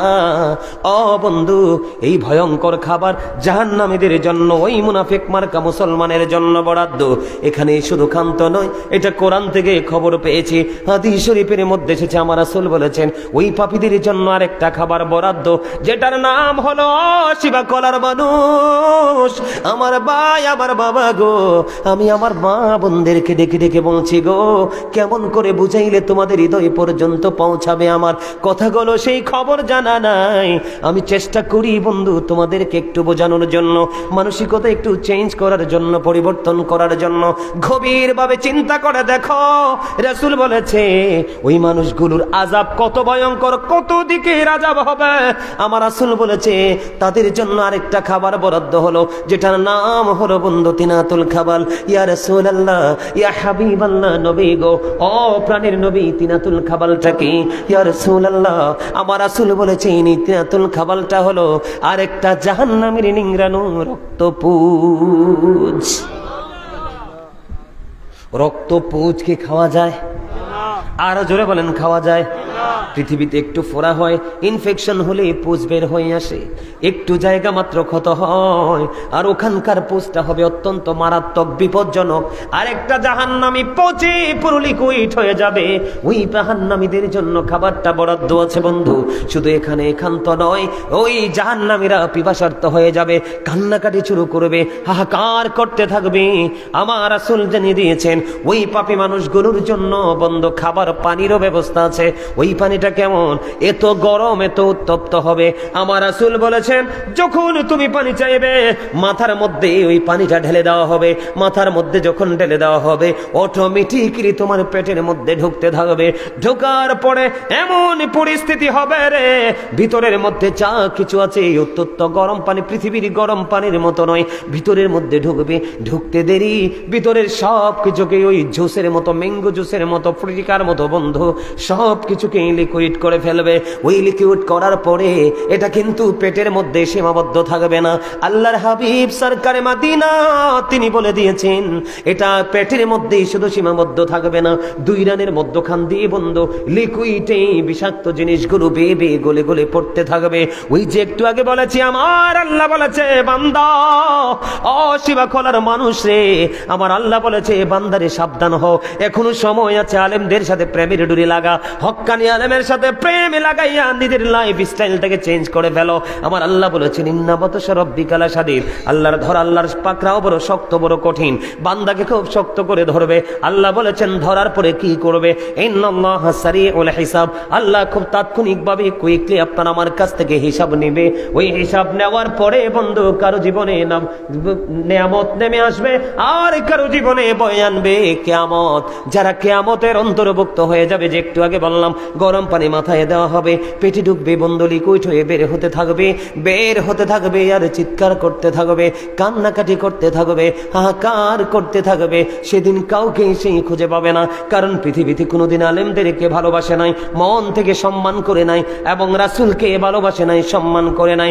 এই কারণে তার জীবনে কোনোদিন সে আলোর সন্ধান খুঁজে পায়নি বন্ধু। এই জন্য আমি বলেছি আল্লাহ আরো জানিয়ে দিয়েছে বান্দারে ওখানে কোনো ধরনের কোনো বেনিফিট তুমি পাবে না, কোনোভাবে তুমি বেনিফিশিয়ারি হতে পারবে না, কারণ তুমি বেনিফিশিয়ারি হওয়ার মতো বামা কাজ তুমি করতে পারোনি। আল্লাহ ধরবে খুব শক্তভাবে, হিসাব নিবে বন্ধু চোখে চোখে। আল্লাহ বলেছেন বিপদে যখন পড়বা কোনো ধরনের কোনো সাহায্যকারী পাবা না। ওমা লিযালিমিনা মিন আনসার, আল্লাহ বলেছেন তোমাদের জন্য কোনো সাহায্যকারী নাই। শুধু সাহায্যকারী নয়, এটা নয়, আমার আল্লাহ বলেছেন লা ইয়ামুতু, মরতে পারবা না, ফিহা ওয়ালা ইয়াহিয়া, বাঁচতে পারবা না, ওমা হুমান হাবিগাইবিন, ওখান থেকে তুমি পালাইতেও পারবা না। জোরে জোরে কন্যা নাউজুবিল্লাহ। এবার একটু এক্সাম্পল দেব, একটু ছোট্ট ছোট্ট করে এক্সাম্পল। আপনাদের শিবা খোলার মধ্যে মানুষ সুদ খায়নি? খায়। ওই যে জাহান্নামী মুনাফিকদের আর একটা চরিত্র বন্ধু, আমার দিকে দেখেন। বন্ধু মুনাফিকের কিন্তু কয়েকটা চরিত্র আছে, আছে না নাই? কথা যখন বলবে মিথ্যা বলবে, আমানত রাখলে বন্ধু খেয়ানত করে ফেলবে। কথা বলেন না কেন? কথা দিয়ে মুনাফিক কথা রাখবে না। মুনাফিক তুমি কেমন করে হয়েছ? আল্লাহ রাব্বুল আলামিন রুহানিয়াতের জগতে সকল আত্মাদেরকে নিয়ে মিটিং করেছিলেন। ওই মিটিং এ আল্লাহ রাব্বুল আলামিন আপনার আমাদের সকল আত্মাকে প্রশ্ন করেছিলেন আলাস্তু বিরাব্বিকুম, আমি কি তোমাদের প্রভু নই? আমরা সকলে বলেছিলাম ক্বালু বালা, হ্যাঁ আপনি আমাদের প্রভু। কিন্তু এই উত্তরটা দিয়েছিলেন সর্বপ্রথম আপনার আমার প্রাণের নবী। জোরে জোরে কন্যা সুবহানাল্লাহ, আর জোরে বলেন না সুবহানাল্লাহ। আল্লাহ রাব্বুল আলামিন পবিত্র কালামে হাকিমে বলেছে বান্দা আমি তোমাদেরকে তো সুন্দর করে বানাইছি রে বান্দা, কি এমন জিনিস পেয়ে গেলা যেই জিনিস তোমাদেরকে একেবারে ব্ল্যাক করে দিয়েছে, কালো করে দিয়েছে? বন্ধু তুমি সূরা 3 খুলে দেখো, আমার আল্লাহ বলেছেন লাকাদ খালাকনাল ইনসানা ফি আহসানি তাকওয়িম। আমার আল্লাহ বলে দিয়েছেন আসমান জমিন চন্দ্র সূর্য 18,000 মাখলুকাত 80,000 আলমের মধ্যে সর্বশ্রেষ্ঠ হলে তোমরা মানুষ। তোমরা চেয়ে দেখো আমরা একজন আরেকজনকে কালো বেটে বলে সম্বোধন করে কথা বলি কি বলি না? কিন্তু আপনার আমার কাছে বৈষম্য আছে। আমার আল্লাহ এক কথাই বলে দিয়েছেন সূরা 3 এর মধ্যে আপনাকে আমাকে আল্লাহ সুন্দর করে বানাইছে। কিন্তু আমি কেন সুন্দর থাকতে পারলাম না? প্রশ্ন আপনি আপনার বিবেককে করেন বন্ধু। আল্লাহ রাব্বুল আলামিন সূরা ইনফিতরের মধ্যে বলে দিয়েছেন, ফি আই সূরাতিন মা শাআ রাক্কাবাক। আল্লাহ বলেছেন, আল্লাহ ক্রিয়েটেড দ্য মাইন্ড। আল্লাহ বলে দিয়েছে, বান্দারে আমি শুধু তোমাদেরকে সুন্দর করে বানাইনি রে বান্দা, আমি আমার মনের মতো করে বানাইছি। জোরে জোরে কন্যা সুবহানাল্লাহ। রে শিবা খলার মানুষ, তোমাদের হৃদয় আমার কাছে মনে হয় পাথরের চাইতেও শক্ত। আজকে আমি বলে গেলাম, ওই পাথরের মতো শক্ত মানসিকতা নিয়ে যদি তুমি কবর পর্যন্ত পৌঁছাতে পারো, তোমার চেয়ে বেশি, তোমার চেয়ে বড় বদকিসমত, তোমার চেয়ে বড় কপাল পোড়া, তোমার চেয়ে বড় যন্ত্রণায় আর কেউ থাকবে না রে বন্ধু। কিসের তো অহংকার, কিসের তো প্রাউড ফিল করো। আজকে দেখলাম ছোট্ট ছোট্ট 3টা শিশু ট্রেন থেকে দুষ্টমি করতে করতে পরে মারা গেল। যেই কোনো মুহূর্তে তোমার মৃত্যু হতে পারে। তুমি কি নিয়ে যাবে? একটা বার ভাবো, তুমি ওপারের বাজারটা করতে পেরেছো কিনা? বাজার করছেন নি? নিজের বিবেককে প্রশ্ন করেন, আমরা কি বাজার করেছি? বাজার আমরা করতে পারিনি। পৃথিবী নিয়ে ব্যস্ত, একজন 2 তালা করছে, আমি 3 তালা করবো, ঠিক কিনা বলেন? আমি এক্সাম্পল যেটা দিই, কয়েকটা এক্সাম্পল আমি দিই। আপনাদের এলাকায় সুদখোর আছে না নাই? সুদখোর কিন্তু মিথ্যা বলে টাকা লাগায় সুদে। হাওলাত চাইলে বলবে বাবারে নাই। যদি সুদের কথা বলেন, বলবে আমার বড় ভাইয়ের ভাইয়ের আর খালার শ্বশুরের বিভিন্ন অজুহাত দিয়ে বলবে অমুকের টাকা আছে। কথা বলেন না কেন?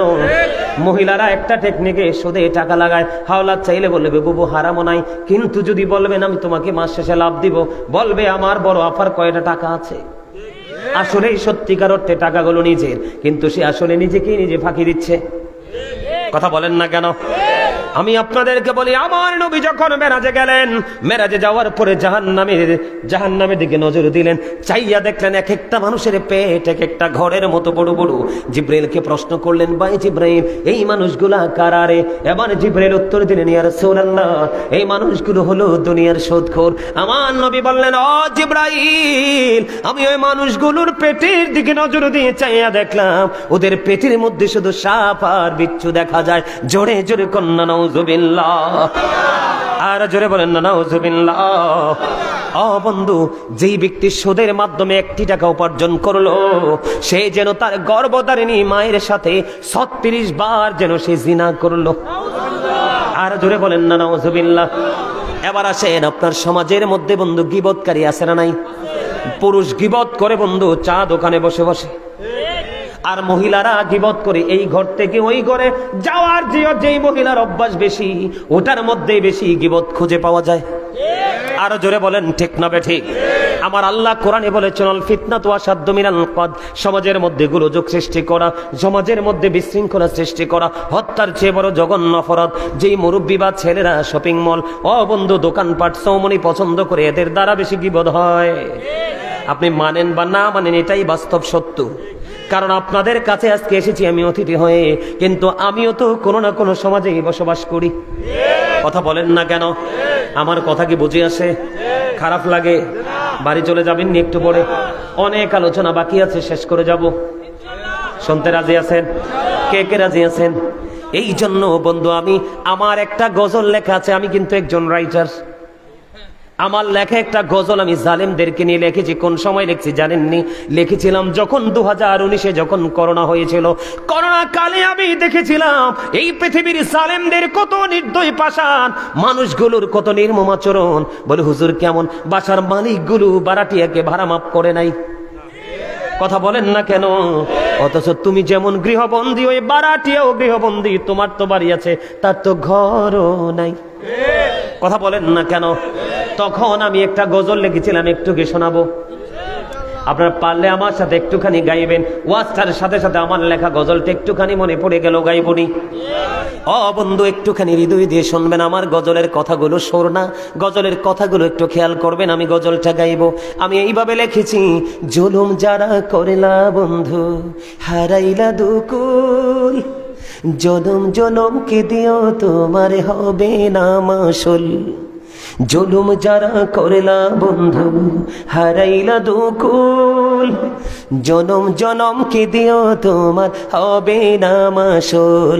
একবার ভেবে দেখো না তোমার কোথায় ঠিকানা, একবার ভেবে দেখো না তোমার কোথায় ঠিকানা। এখনো তো আছে সময়, এখনো তো আছে সময়, বুঝো তোমার ভুল। জনম জনম কি দিও তোমার হবে না মাসুল। বলেন জুলুম যারা করেলা বন্ধু হারাইলা দোকল। জনম জনম কি দিও তোমার হবে না মাসুল। বৃষ্টি যখন আসে বন্ধু শীতল মরুভূমি, তওবা করো ক্ষমা পাবে বলে গেলাম আমি। বৃষ্টি যখন আসে বন্ধু শীতল মরুভূমি, তওবা করো ক্ষমা পাবে বলে গেলাম আমি। তোমার জীবনে মোহনা কোথায় সে তো জানো না, তোমার জীবনে মোহনা কোথায় সে তো জানো না। ক্ষমা যদি না পাও বন্ধু, ক্ষমা যদি না পাও বন্ধু পাবে না তো কুল। জনম জনম কি দিও তোমার হবে না মাসুল। মারহাবা। অনেক লম্বা গজলটা, যদি ভালো লাগে অনলাইনে পুরোটা গাওয়া আছে, ওখান থেকে শুনবেন। কথাগুলো বুঝতে পারছেন কিনা? বন্ধু আপনি জুলুম করে করে টাকার পাহাড় গণলেন কিন্তু খাইয়া যাইতে পারবেন না। কথা বলেন না কেন? এইরকম কি আমরা দেখছি কিনা? অনেক। আরো জোরে বলেন দেখছি কিনা? এই জন্য বন্ধু আপনি যতগুলো অপরাধ করতেছেন আপনার প্রত্যেকটা অপরাধ আপনার নিজের উপর আসতেছে, কারণ আপনি নিজের উপর নিজে জুলুম করতেছেন। যেমন আপনার আমার সমাজে গীবতের প্রচলন আছে না নাই? বন্ধু আমি আপনাদেরকে বলি, কাল হাসরের ময়দানে আমার নবী একদিন সাহাবাই কেরামদেরকে দাঁড়িয়ে রইলেন, সাহাবাই কেরামদেরকে নিয়ে দাঁড়িয়ে রইলেন।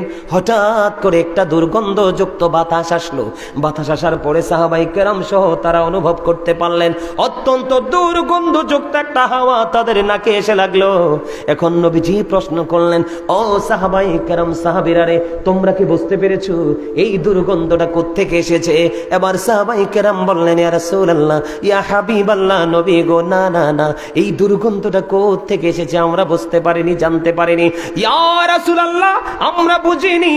এবার আমার রাসূল বললেন, এই দুর্গন্ধ আসছে ওই ব্যক্তি থেকে যেই ব্যক্তি, একজন ব্যক্তি তার ভাইয়ের গীবত করতেছে, আর ওই গীবতকারীর পক্ষ থেকে আসছে এই দুর্গন্ধ। জোরে জোরে কন্যা নাউজুবিল্লাহ। এবার গীবত কত ভয়ঙ্কর জিনিস বুঝতে পারছেননি? আরো জোরে বলেন, কত ভয়ঙ্কর বুঝতে পারছেননি? বন্ধুরি আমার, এখানেই শুধু ক্ষান্ত নয়, এখানেই শুধু ক্ষান্ত নয়, আমার রাসূল বলেছে হাদিস শরীফের মধ্যে এসেছে, কাল হাসরের ময়দানে গীবত যিনি করেছেন, যার গীবত করেছেন তাকে তার সামনে তুলে ধরবে। কি করবে? যার গীবত আপনি সারা জীবন করেছেন, প্র্যাকটিক্যালি হাসরের ময়দানে আপনার সামনে তারে তুলে ধরা হবে। ধরার পরে নবীজি আল্লাহ রাব্বুল আলামিন বলবে, এই মানুষটার গোশত তুমি খেতে থাকবা, এই দিন কিন্তু গুন্ডামি করার কোনো সুযোগ নাই। ও বন্ধু, তুমি জীবনভর গীবত করেছো, এই গীবত করার কারণে তোমার জন্য এই সাজাটা বরাদ্দ, তার গোশত খেতে থাকো। তখন এই গীবতকারী ওই ব্যক্তিটার গোশত কামড়ে কামড়ে খেতে থাকবে, আর মুখটাকে ভেঙচাতে থাকবে, চিৎকার করতে থাকবে, হাহাকার করতে থাকবে, কিন্তু কোনোভাবে ওখান থেকে পরিত্রাণ মিলবে না। জোরে জোরে কন্যা নাউজুবিল্লাহ। আরো জোরে বলে, কথা কি বুঝে আসেনি আমার? এমনি করে করে প্রত্যেকটা সেক্টর আপনার এমন হয়ে যাবে, যেই যেই কর্ম করবেন সেই কর্মের উপর সাজা হবে। বন্ধু এখন আপনারা আসেন, বলে হুজুর সারা জীবন এইগুলো করেছি, এখন এখান থেকে বাঁচতে চাই। এখন থেকে বাঁচতে হলে আপনাকে যেতে হবে মদিনাওয়ালার কাছে। কার কাছে? আমার কথা বলে না কেন? এই নোংরামি থেকে বাঁচতে হলে আপনাকে মদিনাওয়ালার কাছে যেতে হবে। কথা বলেন না কেন? মদিনাওয়ালার কাছে যেতে হলে আপনাকে আগে যেতে হবে আহলুস সুন্নাত ওয়াল জামাতের অন্তর্ভুক্ত আলেমদের কাছে। বুঝেন নাই কথা? আরে জোরে কেন যেতে হবে আমি আপনাদেরকে ছোট্ট করে একটু বলি। আমাদের ঈমান আকীদা যদি ঠিক না থাকে, যত আমলি করি কোনো ফায়দা হবে না। আমাদের বর্তমানে দিন দিন মানুষের সমস্যা শুধু আকীদা নিয়ে শুরু হচ্ছে। কথা বলেন না কেন? আমি আপনাকে বলি, আপনাদের কাছে রাসূল কি মনে হয় আপনাদের মতো, নাকি বেনজির ও বেমেসাল? বেমেসাল না? নবীকে যদি কেউ বলে আমাদের মতো, তাহলে ধরে নিতে হবে তার আকীদা ঠিক নাই। নামাজ, রোজা, হজ, যাকাত, দান, সাদাকা যাই করে কোনোটাই দিয়ে তার কোনো ফায়দা হবে না। কারণ বলে হুজুর এক্সাম্পল দেন, প্রমাণ চাই। রাসূল আজ থেকে ১৫০০ বছর আগে তিনি বলে গেছেন, ক্বালা আইয়ুকুম মিসলি, তোমরা কে আছো আমার মতো? কেউ আজও পর্যন্ত কেউ হাত তুলতে পারে নাই। আমরা আহলুস সুন্নাত ওয়াল জামাত আমরা মনে রাখবো, চিরকাল মনে রাখবো, আমাদের সন্তানদেরকেও সেই শিক্ষা দিব যে নবী কখনোই আমাদের মতো হতে পারে না। এই আপনার আমার প্রস্রাব লাগলে শরীর নাপাক হয়ে যায়, নামাজ চলো, নামাজ পড়া যাবে? নামাজ পড়া যাবে? নামাজ পড়া যাবে না? নামাজ পড়া যাবে? এটা মানেন তো? রাসূল বলেছেন, লা তুকবালু সালাতুন বিগাইরি তুহুর ওয়ালা সাদাকাতিন মিন কুলুল, পবিত্রতা ছাড়া ইবাদত কবুল হয় না, হালাল টাকা না হইলে দানও কবুল হয় না। আপনার আমার প্রস্রাব যদি আমি জানি যে গায়ে কাপড়ে লেগে আছে, নামাজ পড়বো না, আগে আমি পবিত্র হব, তাই না? কিন্তু আপনার আমার নবী আপনার আমার মতো না, সেটার প্রমাণ দেওয়ার জন্য বলতেছি, বরকতময় দাসী উম্মে আইমান আমার নবীজির প্রস্রাব মোবারক খেয়ে ফেললো। আমার নবীজি উম্মে আইমান বরকতময় দাসীকে জান্নাতের খবর দিয়ে গেল। তাহলে নবীজি যে আপনার আমার মতো না, প্রমাণ ঠিক আছে নি? কথা বলেন না কেন? এবার আমি আপনাদেরকে নিয়ে যাব, নবীজি মদিনায় থাকা অবস্থায় ২৭টা যুদ্ধ করছে। কয়টা? সবচেয়ে বড় যুদ্ধ হলো বন্ধু উহুদের যুদ্ধ। কিসের যুদ্ধ? সবচেয়ে বড় যুদ্ধ হলো উহুদের যুদ্ধ। ওই উহুদের ময়দানে নবীজির যখন দান মোবারক শহীদ হয়ে গেল, হযরতে মালিক বিন সিনান দেখে সহ্য করতে পারলো না। মালিক বিন সিনান দৌড়ে চলে গেল, নবীজির রক্ত মোবারক খাইতে শুরু করলো। নবীজি বললেন, রে মালিক বিন সিনান, রক্ত বক্ষণ করো না, জমিনে ফেলে দাও। মালিক বিন সিনান বললেন, ইয়া রাসূলুল্লাহ, আল্লাহর ইজ্জতের কসম করে বলছি, আপনার একটা ফোঁটা রক্ত আমি উহুদের জমিনে পড়তে দিব না। এই কথা বলে বলে নবীজি রক্ত মোবারক খাইতে থাকলেন। সর্বশেষ রক্তের ফোঁটা যখন শেষ হয়ে গেল, আমার নবীজি মালিক বিন সিনানকে কেন্দ্র করে বলেন, রে গোটা পৃথিবীর আমার উম্মত, তোমরা শুনে রাখো, দুনিয়ায় যদি কোনো জান্নাতি মানুষ দেখতে চাও, তাহলে এই মালিক বিন সিনানকে দেখে নাও। শুধু নবীর প্রেমে, নবীর রক্ত মোবারক খাওয়ার কারণে। কিন্তু আপনার আমার রক্ত খাওয়া হারাম। আমার নবী রক্ত বক্ষণ করার কারণে দুনিয়ায় জান্নাতের সনদ পেয়েছে। নবীজি যে আমাদের মতো না, সেটা বোঝা গেল কিনা? এই জীবনে কেউ যদি বলে নবী আমাদের মতো, বিশ্বাস করবেননি? আমি আপনাদেরকে এক্সাম্পল দেই বন্ধু, আপনি আমি মাঠে গেলে অনেকে হিট স্ট্রোকে মারা যায়। আমার নবীজি যখন মা খাদিজার ব্যবসা নিয়ে যখন সিরিয়ার উদ্দেশ্যে রওনা দিলেন, সিরিয়ার পার্শ্ববর্তী সীমান্তবর্তী শহর বসরায় চলে গেল। মরা গাছের উপর ডালে শিখরে যখন বসলো, বসতে দেরি রে, সঙ্গে সঙ্গে বন্ধু ওই মরা গাছে ডালপালা পাতা গজি সবুজ শ্যামল রূপে রূপান্তরিত হয়ে গেল। পাশে ছিল এক বন্ধু খ্রিস্টান পাদ্রী, জানতে পারলেন ওই মেসেজটা। জানার পরে ওই খ্রিস্টান পাদ্রী বললেন, এটা পৃথিবীর অন্য কেউ নয় রে, মনে হয় পৃথিবীতে শিশু নবী আল্লাহর প্রিয় হাবিব মনে হয়ে এসেছে। এবার তিনি এসে দেখলেন, সত্যি ওনার চেহারা দেখে, মোবারক দেখে বুঝতে পারলেন এটা যে আল্লাহর প্রিয় হাবিব। বললেন, তোমরা তাড়াতাড়ি করে এখান থেকে ওনাকে নিয়ে চলে যাও, না হয় বেঈমানেরা ওনাকে হত্যা করে ফেলবে। আমার মূল আপনাদেরকে বোঝানোর জায়গাটা হলো, মরা গাছের নিচে বসার সাথে সাথে গাছ জিন্দা হয়ে গেল। আর আপনি আমি যদি পানি দিয়েও চৈত্র মাসে বাঁচাই রাখতে পারি না, তাহলে নবী যে আমাদের মতো না, বোঝা যায় কিনা? আরো জোরে বলেন না, বোঝা যায় কিনা? যখন আমার নবী সিরিয়ার উদ্দেশ্যে যখন রওনা হয়ে গেল বন্ধু, মাইশারা খুজাইমা বলেছে মা খাদিজার কাছে এসে, খাদিজা রে, ও খাদিজা, কি দেখলাম রে, নবী মোহাম্মদ যখন ওই সিরিয়ার উদ্দেশ্যে যখন রওনা দিল, ওই নবী মোহাম্মদের দিকে নজর দিয়ে চাইয়া দেখলাম আমাদের গায়ে খোলা ঘাসে রৌদ্রগুলো লাগতেছে, কিন্তু নবী মোহাম্মদ যেদিকে যায় ওই মেঘমালা নবী মোহাম্মদকে ছায়া দিতেই থাকে। আরো জোরে কন্যা সুবহানাল্লাহ, আরো জোরে বলুন না সুবহানাল্লাহ। বন্ধুরে আমার, তাহলে কি বোঝা যায়? আপনি আমি ছাতা দিয়া, ছাদ দিয়া, ঘর দিয়াও থাকতে পারি না। কিন্তু আমার নবীকে মেঘমালা ছায়া দে, এতে বোঝা যায় নবী দুনিয়ার মানুষের মতো নয়, নবী নবীর মতোই। ঠিক কিনা বলেন? আরে জোরে। আমার কথা আপনাদের বুঝে আসেনি? সবার বুঝে আসে? ভালো লাগেনি? শুনতে মন চায়নি?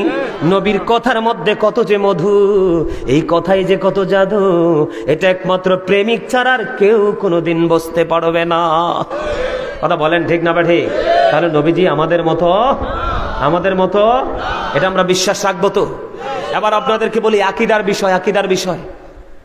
আপনারা কি মিলাদের পক্ষে না বিপক্ষে? মিলাদ জান্নাতি দলের নমুনা। মিলাদ আল্লাহ বলেছেন কুল বিফাদলিল্লাহি ওয়া বিরহমাতিহি ফাবিযালিকা ফালইফরাহু হুয়া খায়রুম মিম্মা ইয়াজমাউন। আল্লাহ বলছে হাবিব আপনি বলে দেন, আমরা যে আল্লাহর পক্ষ থেকে নিয়ামত পাইছি, আল্লাহর ফজল পাইছি, সেটা পেয়ে আমরা যেন আনন্দ উৎসব করি। আল্লাহ বলেছেন ফালইফরাহু, তোমরা আনন্দ উৎসব করো। হুয়া খায়রুম মিম্মা ইয়াজমাউন, এটা তোমাদের পুঁজি করা সম্পদ চাইতে উত্তম। আর জোরে কন্যা সুবহানাল্লাহ। আর একটু মহাব্বতে আর জোরে। মিলাদের পক্ষে থাকবেন, আকীদা সহি। কথা কন না কেন? আল মিলাদের বিরোধিতা করলে এটা বদ আকীদার লোক। কথা কি বুঝে আইছে আপনারা? সমস্যা তো কথা বলেন কেন? শোনেন কি কই? আপনি না জানেন, ওনারা তো জানেন এগুলো। মিলাদ পড়ার কথা বলছে কে? ওমা কথা কয় না। এখন যারা বেদাত ফতুয়া দেয় তাদের আকীদা ঠিক আছে নি? মিলাদে আমরা দুরূদ পড়ি, কি করি? কোরআন তেলাওয়াত করি, জিকির করি, নবীজিকে দাঁড়ায় সালাম দেই। সালামের পক্ষে না বিপক্ষে? নবীজির মিলাদের কিয়ামের পক্ষে আমরা। এটা হচ্ছে আমরা আহলুস সুন্নাত ওয়াল জামাতকে চিনার উপায়। কথা বলেন না কেন? অয়ন কয় দাঁড়াইয়া নবীজিরে সালাম দেওয়া বলে বেদাত। আচ্ছা আপনারা বলেন, মেম্বার চেয়ারম্যান আলী দি দাঁড়াই যা, তখন দি দলিল দেন না, আমার নবীর ক্ষেত্রে ফতুয়া দেন, ব্যাপার কি? এই সূরা ফাতির 9 নম্বর আয়াত খুলে দেখেন, আল্লাহ বলেছেন ওয়াতুআযিরহু ওয়া তুওয়াক্কিরহু। আল্লাহ বলেছেন help him and respect him, তোমরা আমার হাবিবকে সাহায্য করো এবং সম্মান করো। আমরা নবীজিকে দাঁড়িয়েছি, সালাম দিয়েছি, যে সম্মান করেছি, অনারেবল পারসন, উনি আল্লাহর প্রিয় হাবিব, ওনাকে আমরা অনার করেছি। ঠিক কিনা বলেন? এটার পক্ষে তো? এটার পক্ষে থাকবে না, আকীদা ঠিক থাকবে। দুরূদ পড়লে লাভ না লস? যেই ব্যক্তি প্রতিদিন 1000 বার নবীকে ভালোবেসে দুরূদ পড়বে, নবীজি বলেছেন দাইলামি শরীফের হাদিস, সে জান্নাত না দেখা পর্যন্ত মরণ হবে না। আমরা তো মিলাদে দুরূদ পড়ি। আপনার বাবারও ক্ষমতা নেই এটাকে বেদাত ফতুয়া দেওয়ার। দূর দূর থেকে অনেক কিছুই বলা যায়, কিন্তু মুখামুখি এসে কথা বললে বলতে পারবো যে বীর পুরুষ। কথা বলেন না কেন? এটা আকীদার ব্যাপার। আরো জোরে। জুমার দিনে যে 80 বার নবীকে ভালোবেসে দুরূদ পড়বে, নবী বলছে তোমার 80 বছরের সগীরা গুনাহ আমার আল্লাহ খুশি হয়ে মাফ করে দিবে। তো আমরা তো মিলাদে দুরূদ দিয়ে শুরু করি। আগে প্রথমে কোরআন তেলাওয়াত, তারপরে দুরূদ, তারপরে জিকির। জিকিরের ওয়াজ একটু আগে করলাম না? আল্লাহ কি বলেছেন? Remember me then I will remember you. Allah বলেছেন ফাযকুরুনি আযকুরুকুম, তোমরা আমাকে স্মরণ করো, আমি তোমাদেরকে স্মরণ করব। তাই জিকির করি আমরা মিলাদে। আপনি এটাকে নাজায়েজ বলবেন কিভাবে? সুযোগ আছে? সায়েন্টিফিকরা বলেছেন জিকির ইজ দ্য হার্ট মেডিসিন, জিকির হলো হার্টের ঔষধ। আরো জোরে বলেন, নবীজি কি জিন্দা না মুর্দা? জিন্দা, সশরীরে জিন্দা। আল আম্বিয়াউ আহিয়াউন ফি কুবুরিহিম ইউসাল্লুন, নবীরা আপন আপন রওজায় জিন্দা এবং নামাজরত অবস্থায়। সুবহানাল্লাহ। আরো জোরে বলেন না সুবহানাল্লাহ। আপনারা কি রাগ হন? আমি আপনাদের দুশমন নই। আজকে আপনাদের এখান থেকে চলে গেলে হয়তো জীবন আর দেখাও হবে না, কিন্তু যদি ওয়াজগুলো মনে রাখেন, কবরে গেলে নবীর সাথে ফ্রিলি দেখা হবে। আপনার নবী আপনার সুপারিশ করবে। কথা বলে না কেন? আরো জোরে, আরো জোরে। ও কি চমৎকার আল্লাহর বাজারে রাসূল জামিনদার, ও কি চমৎকার আল্লাহর বাজারে রাসূল জামিনদার, সেই বাজারের মালিক আল্লাহ, নবীর হাতে দাড়ি পাল্লা। আমার মারহাবা কয় না? আরে আরো জোরে, আরো জোরে। সেই বাজারের বেচা কিনা, রুহানিতে লেনা দেনা, সেই বাজারের বেচা কিনায় রাসূল আমার খরিদ্দার, আল্লাহর বাজারে রাসূল জামিনদার। ও কি চমৎকার আল্লাহর বাজারে রাসূল জামিনদার। আপনি সারা জীবন গোলামি করেন, আমার নবী ছাড়া আল্লাহ পর্যন্ত পৌঁছাতে পারবেন না। আমার আল্লাহ বলে দিয়েছেন, সে এই মনু কথা বলা যাইবে না। আল্লাহ বলতেছে সে বলুন, ইফ ইউ ডু লাভ আল্লাহ, যদি তোমরা আল্লাহকে ভালোবেসে থাকো, ফলো মি মুহাম্মদ সাল্লাল্লাহু আলাইহি ওয়াসাল্লাম, মুহাম্মদ সাল্লাল্লাহু আলাইহি সাল্লামের অনুগত হয়ে যাও। মুহাম্মদ সাল্লাল্লাহু আলাইহি সাল্লামের অনুগত হলে লাভ হবে কি? আল্লাহ বলেছেন আল্লাহ উইল লাভ ইউ, আল্লাহ তোমাদেরকে ভালোবাসবে, এন্ড ফরগিভ ইউর সিনস, আল্লাহ তোমাদের সমস্ত জীবনের গুনাহগুলি মাফ করে দেবে। قل إن كنتم تحبون الله فاتبعوني يحببكم الله ويغفر لكم ذنوبكم والله غفور رحيم। আল্লাহ বলেছেন মাইয়ুতি রাসূলা ফাকাদ আতা আল্লাহ, যে ব্যক্তি রাসূলের নির্দেশ মানলো সে যেন আল্লাহর নির্দেশ মানলো। এই নবীকে চিনো, তাহলে তোমার জীবন ধন্য হবে, না হয় তুমি নগণ্য হয়ে যাবে। ইহুদি খ্রিস্টানদের ধর্মগ্রন্থ, যেটাকে ইংলিশে বলা হয় দা ওল্ড ও নিউ টেস্টামেন্ট, ওটা দ্বারা তারা প্রমাণ করতে চেয়েছে হি দ্যাট লাভeth not knoweth not God, for God is love। ওরা বলেছে যেজন প্রেম করে না সেজন আল্লাহকে জানে না, for God is love, আল্লাহই প্রেম। কিন্তু আল্লাহ বলেছেন নো, আল্লাহর কাছে এটা পছন্দনীয় নয়। আল্লাহ বলেছেন no, say if you do love Allah, follow me Muhammad সাল্লাল্লাহু আলাইহি সাল্লাম, Allah will love you and forgive your sins. আওয়াজ তুলে কন্না সুবহানাল্লাহ। আর শুধু এখানেই নয়, আল্লাহ বলেছেন there is no god but Allah, সে আল্লাহ ব্যতীত কোনো উপাস্য নেই, কোনো ইলাহ নেই। মুহাম্মদ রাসূলুল্লাহ সাল্লাল্লাহু আলাইহি সাল্লাম ইজ দ্য মেসেঞ্জার অফ আল্লাহ, তার বাস্তব রূপ হলো লা ইলাহা ইল্লাল্লাহ মুহাম্মাদুর। এই আমার দিকে তাকান, there is no God but Allah, Muhammad Rasulullah sallallahu alaihi wasallam is the messenger of Allah, Allah of the first pillar is the Lord of world, Rabbul Alamin, Muhammad Rasulullah sallallahu alaihi wasallam is the blessing for the world, Rahmatan lil Alamin। আওয়াজ তুলে কন্না সুবহানাল্লাহ। আল্লাহ কয় আমার খোদার খোদাইত্বের সীমানা যত দূর, আমার নবী রহমাতাল লিল আলামিনের রহমত ও সেই তত দূর জুড়ে। তুমি সেই নবীকে নিয়ে কেমন করে বিরূপ মন্তব্য করো? এই আল্লাহ রাব্বুল আলামিন তো নিজে একাই সবকিছু নিজের দিকে রাখতে পারতেন, কিন্তু আল্লাহ রাব্বুল আলামিন সবকিছু শেয়ার করে দিয়েছেন আল্লাহর হাবিবকে। আমার কথা বলে না কেন? শেয়ার করে দিছে না? ভাগ করে দিছে কিনা? আর জোরে বলেন শেষ করে দিতেছে, বিরক্ত হয়েও না। আমার দিকে তাকান, হাতে কানে কানে কথা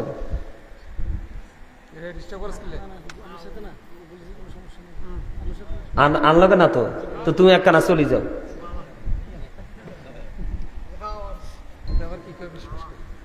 না কিছু কয় না। আমার দিকে তাকান, আমি কি বলি, এদিকে তাকান। আল্লাহ বলতেছে Allah is all in all, follow his law and light for eternal success. Allah কিন্তু সব, কিন্তু আপনাকে ফলো করতে বলেছে ল এন্ড লাইট। ল হলো কোরআন, লাইট হলো রাসূল। ওমা সুবহানাল্লাহ বলে না কেন? লাইট হলো ইংলিশ শব্দ, এই লাইটের বাংলা হলো আলো, আর আরবি হলো নূর। কথা বলে না কেন? আর জোরে। আপনার আমার নবী পৃথিবীতে আসার পরে পৃথিবীকে অন্ধকার হয়েছে না আলোকিত হয়েছে? এখন নূর কইলে তো অনেকের মাথা গরম হয়ে যায়। কথা বলেন না কেন? কথা বলেন না কেন? আপনার নবী কি নূর না মাটি? আর জোরে, আর জোরে। নূর না? বিশ্বাস করেন তো? আবার আমার দিকে তাকান। আমার নবী বলেছেন আনা নূরুম মিন নূরিল্লাহি ওয়া কুল্লু শাইইন মিন নূরি। রাসূল বলতেছে এদিক তাকান, ফলো মি। আল্লাহ রাসূল বলতেছে I am from the light of Allah and everything has been created from my light. নবী বলতেছে I am from the light of Allah, আমি আল্লাহর নূর থেকে, and everything has been created from my light, সৃষ্টির প্রত্যেকটা বস্তু আমি নবীর নূর মোবারক থেকে। আমার আয় কি লাউলা কালামা খালাকতুল আফলাক, আমি যদি আপনাকে সৃষ্টি না করতাম কিছুই সৃষ্টি করতাম না। লাউলা কালামা জাহারতু রাবুবিয়াতি, আমি যদি আপনাকে প্রকাশ না করতাম তাহলে আমি প্রভুর প্রভুত্ব প্রকাশ হতো না। কি মর্যাদা, কি চমৎকার! এটা সুন্নিদের আকীদা, আমরা এই আকীদায় বিশ্বাসী, ঠিক কিনা বলেন? আরো জোরে বিশ্বাস করেন না? এটা মনে প্রাণে বিশ্বাস করতে হবে আমাদেরকে, মনে প্রাণে। এদিক তাকান। আমেরিকার গবেষক মাইকেল এইচ হার্ট তিনি বলেছেন the 100 A ranking of the most influential person in the history. 100 জন প্রভাবশালীর তালিকা তিনি করেছেন, এর মধ্যে ইনফ্লুয়েন্সিয়াল দ্বারা আপনার আমার প্রাণের নবীকে শ্রেষ্ঠ প্রভাবশালী হিসেবে আখ্যায়িত করেছেন। ডক্টর আহমদ পেয়ারা বাগদাদি পীর সাহেব কেবলা তিনি বলেছেন of all the great religious personalities of all prophet Muhammad Rasulullah sallallahu alaihi wasallam was the most successful। তিনি বলেছেন পৃথিবীতে যত নবী রাসূল এসেছে নিমামতি থেকে রাজনীতি পর্যন্ত প্রত্যেকটা সেক্টরে আপনার আমার নবী সবচেয়ে সফল, মোস্ট সাকসেসফুল, সবচেয়ে বেশি সফল। জোরে জোরে কোন সুবহানাল্লাহ। আমরা সেই নবীর উম্মত কি? আরো জোরে বলেন। আমরা সেই নবীর প্রতি, আমি আপনাদেরকে দেখেন নবীজি আমাদের মতো নয়, নবীজির নূর তার প্রমাণ। আপনি দেখেন, এদিকে তাকান। এই মূসা নবী আল্লাহকে দেখতে চাইছে, রব্বি আরিনি, আল্লাহ কয় লাং তারানি। কিন্তু কোরআন শরীফের 15 পারা সূরা বনী ইসরাইল খুলে দেখেন, আল্লাহ নিজেই আপনার আমার রাসূলকে দাওয়াত দিয়েছেন। মেরাজ করছে না? নবীজির সিনা মোবারক সাক করা হয়েছে, জমজমের পানি দিয়ে ধুতো করা হয়েছে, অটো আবার এটাকে সেটিং করা হয়েছে। নবীজি একবারে সবকিছু প্র্যাকটিক্যালি দেখেছেন। নবীজি একটা বারের জন্য করেন নাই। অথচ আমাদের যখন সার্জারি হয় আমাদের দেশে বা বিদেশে, তাদেরকে অপারেশন থিয়েটারে নিতে হয়, সবকিছু কন্ট্রোলিং এ এনে তারপরে তার সার্জারি হয়, ঠিক কিনা বলেন? কিন্তু নবীজি তাৎক্ষণিকভাবে হয়ে গেল, তাৎক্ষণিকভাবে আবার অ্যাডজাস্ট হয়ে গেল, তাৎক্ষণিকভাবে আবার মেরাজের উদ্দেশ্যে রওনা হয়ে গেল। এটা কি নূর ছাড়া অন্য কেউ সম্ভব? একটা। আরেকটা হলো নবীজি এশার নামাজ পড়ে মেহানির গড়ে, এশার নামাজ পড়লো, জিব্রাইল আসলো, কথোপকথন হলো, সিনা সাহাক হলো, অনেক কিছুর পরে রওনা দিল। এক আসমান থেকে আরেক আসমানের দূরত্ব 500 বছরের রাস্তা। 7 আসমান 7 জমিন পাড়ি দিলেন। পাড়ি দেওয়ার পরে সিদরাতুল মুনতাহায় গেলেন। আপনার বোরাককে কথোপকথন বলে বোরাককে বিদায় দিলেন। রফরফ আসলেন, রফরফ আসার পরে আপনার আল্লাহর আরশ পর্যন্ত চলে গেলেন। মহাশূন্য ফাড়ি দিলেন, নূরের জগৎ ফাড়ি দিলেন। সবচেয়ে বড় জায়গা হলো নবীজি নূর। তার একটা প্রমাণ, আপনার মূসা নবীকে আল্লাহ দেখা দেয় নাই, তার কারণ হলো আল্লাহর নূরের তাজাল্লিতে পুরো ছাই হয়ে যাবে। কিন্তু আপনার আমার নবী নূর বলেই নূরের জগৎ ফাড়ি দিয়ে আল্লাহর আরশ পর্যন্ত গিয়েছে। যদি নূর না হতো এটা কখনোই সম্ভব। একই রাত্রের মধ্যে ও নবীজি মেরাজ করে এসে দেখে ওজুর পানি এখনো বেয়ে বেয়ে পড়ছে। কিন্তু নবীজি 7 আসমান পাড়ি দিয়ে, জান্নাত জাহান্নাম পাড়ি দিয়ে, নবীদের সাথে দেখা করে, কথা বলে, সব সম্পূর্ণ করে রজনীতে আবার পৃথিবীতে ফিরে আসলেন। সুবহানাল্লাহ বলে না কেন? আরে আরো জোরে। নবীজি নূর, এতে কোনো সন্দেহ নাই। আরে এই যে আমাদের এখানে আলো লাইট জ্বলতেছে না, এখানে কি অন্ধকার আছে? কিন্তু এই লাইটের আড়ালে চাইয়ে দেখেন, ওই দিকে দেখেন কি ঘোর অন্ধকার, কিছু দেখা যায় না। তো আমার নবী আসার পরে যেহেতু অন্ধকার দূর হয়ে গেছে, এটাই তো নূর। কথা বলে না কেন? আলো তো এটাই, লাইট তো এটাই। বুঝতে অসুবিধা হয় না তো? তো সম্মানিত উপস্থিতি, এগুলো আমাদেরকে বুঝতে হবে। কি করতে হবে? এগুলো আমাদেরকে বুঝতে হবে, জানতে হবে, এগুলো আমাদেরকে শিখতে হবে। এই রাসূলের ফুফু সুফিয়া রাদিয়াল্লাহু তাআলা আনহা নবীজি যখন আসলেন, দৌড়ে চলে গেলেন। মা আমেনার ওদর থেকে পৃথিবীতে কে আসলো? দৌড়ে চলে গেলেন নবীজিকে দেখার জন্য। নবীজির কাছে যায় মাত্র, আজকে এসেছে কিছুক্ষণ হলো। নবীজির কাছে যাওয়ার আগে আগে রাসূলের ফুফু সুফিয়া রাদিয়াল্লাহু তাআলা আনহা চাইয়া দেখলেন কুদরতি এক নূরের চাদর কুদরতি ভাবে নেমে আসলো এই আসমান থেকে, এসে নবীজির এই নাভি মোবারক থেকে, বুক মোবারক থেকে পুরোটা কুদরতি ভাবে ঢাকা পড়ে গেল। রাসূলের ফুফু সুফিয়া বললেন, এই পৃথিবীর কেউ আমার নবীর লজ্জাস্থান দেখে নাই। তারপরে বলবেন নবীজি আপনার আমার মতো? আরো জোরে বলেন না। নবীজি বলেছেন, হাতের তালুটাকে মানুষ যেমনি প্র্যাকটিক্যালি দেখতে পায়, আমি পৃথিবীর শুরু থেকে শেষ পর্যন্ত ঠিক এমনি ভাবে দেখতে পেয়েছি। প্রেমের খেলা হয়েছে কোথায়? নবীজি যখন আল্লাহর আরশে কদম মোবারক বাড়িয়ে দিলেন, আল্লাহ রাব্বুল আলামিন আল্লাহর হাবিবকে, বুখারীতে এসেছে হাদিস, আল্লাহর হাবিবকে প্রশ্ন করলেন, হাবিব আসমানে ফেরেশতারা কি নিয়ে ঝগড়া করে? তখন আমার নবী বললেন, আল্লাহ আপনি তো ভালো জানেন। তখন আল্লাহ রাব্বুল আলামিনের কুদরতি হাত মোবারক নবীজির 2 কাঁধের মধ্যখানে রাখলেন। রাখতে দেরি নবীজি বললেন, আমার বুক পর্যন্ত প্রশান্তিতে চলে আসলো। ঠিক তখনই আমি আল্লাহর আরশে দাঁড়িয়ে পৃথিবীর শুরু থেকে শেষ পর্যন্ত সবকিছু আমি নবী দেখে নিয়েছি। কত কাছে থেকে দেখেছি। আপনি হাত উঠান, হাত উঠান, প্র্যাকটিক্যালি হাতটা তোলেন না এইভাবে আমার মতো, আপনার চেহারার দিকে তাকান, আপনি হাতের তালুটা সব দেখেন, স্পষ্ট দেখতে পাবেন। হাদিস শরীফের মধ্যে এসেছে, নবীজি বলেছেন, ঠিক একজন মানুষ তার হাতের তালুটাকে যেভাবে সব স্পষ্ট দেখতে পায়, আমি নবী ঠিক শুরু থেকে শেষ পর্যন্ত এইভাবে দেখে নিয়েছি। আর জোরে। তাহলে সেই নবীকে নিয়ে চিন্তা করতে আমাদেরকে কি করতে হবে? ভেবে চিন্তে করতে হবে। একজনে বললেই কিন্তু আমি কি করব না? সাপোর্ট। আমারও তো বিবেক আছে, আমারও তো পার্সোনালিটিতে আছে, আছে না? কথা বলেন না কেন? আছে কিনা? একজন বলবে, সে কোন খেয়ালে বলেছে এটা তার ব্যাপার, কিন্তু এটা তার পার্সোনাল ম্যাটার। আমি কিন্তু তারটাকে আমার সাথে শেয়ার করব না। এদিক তাকান, কথার দ্বারা, চিন্তার দ্বারা, সাপোর্ট দ্বারা, যেই কোনো কিছু দ্বারা নবীজিকে অপমানজনক কোনো বক্তব্যে সাপোর্ট দেওয়াই কুফরি, ঈমান চলে যায়। কি চলে যায়? সম্মানিত উপস্থিতি, আকিদায় গলত থাকলে মানুষের জীবনের প্রত্যেকটা পদে পদে নষ্ট, কাজ করা সম্ভব হয়। কিছুদিন আগে একজন বক্তা, আমি নাম বলবো না, সে বলেছে খাজা বাবা নাকি ভুয়া। আপনারা ভিডিওটা দেখছেন নি? আরো যারা বলেন না দেখছেন কিনা? আপনাদের কাছে কি খাজা বাবা কি ভুয়া মনে হয়? হ্যাঁ, খাজা বাবা কি ভুয়া মনে করলে ইমান থাকবে? আরো জোরে বলেন। এই দেশে কি কোন নবী আসছে? এই মিয়া, ভারত উপমহাদেশে 90 লক্ষাধিকেরও বেশি মানুষকে মুসলমান বানাইছে। আর তুমি মোল্লা কয়জনকে মুসলমান বানাইছো? তুমি তো খালি টাকার ধান্দায় ঘুরো। কিসের ধান্দায়? বড় লোক কোটিপতিকে টার্গেট করে করে তাদেরকে কোন কথা দিয়ে তুমি গায়েল করে পকেটে টাকা ঢুকাইবা, তুমি তো সেই ধান্দা করছো। আরো যারা বলেন না কেন?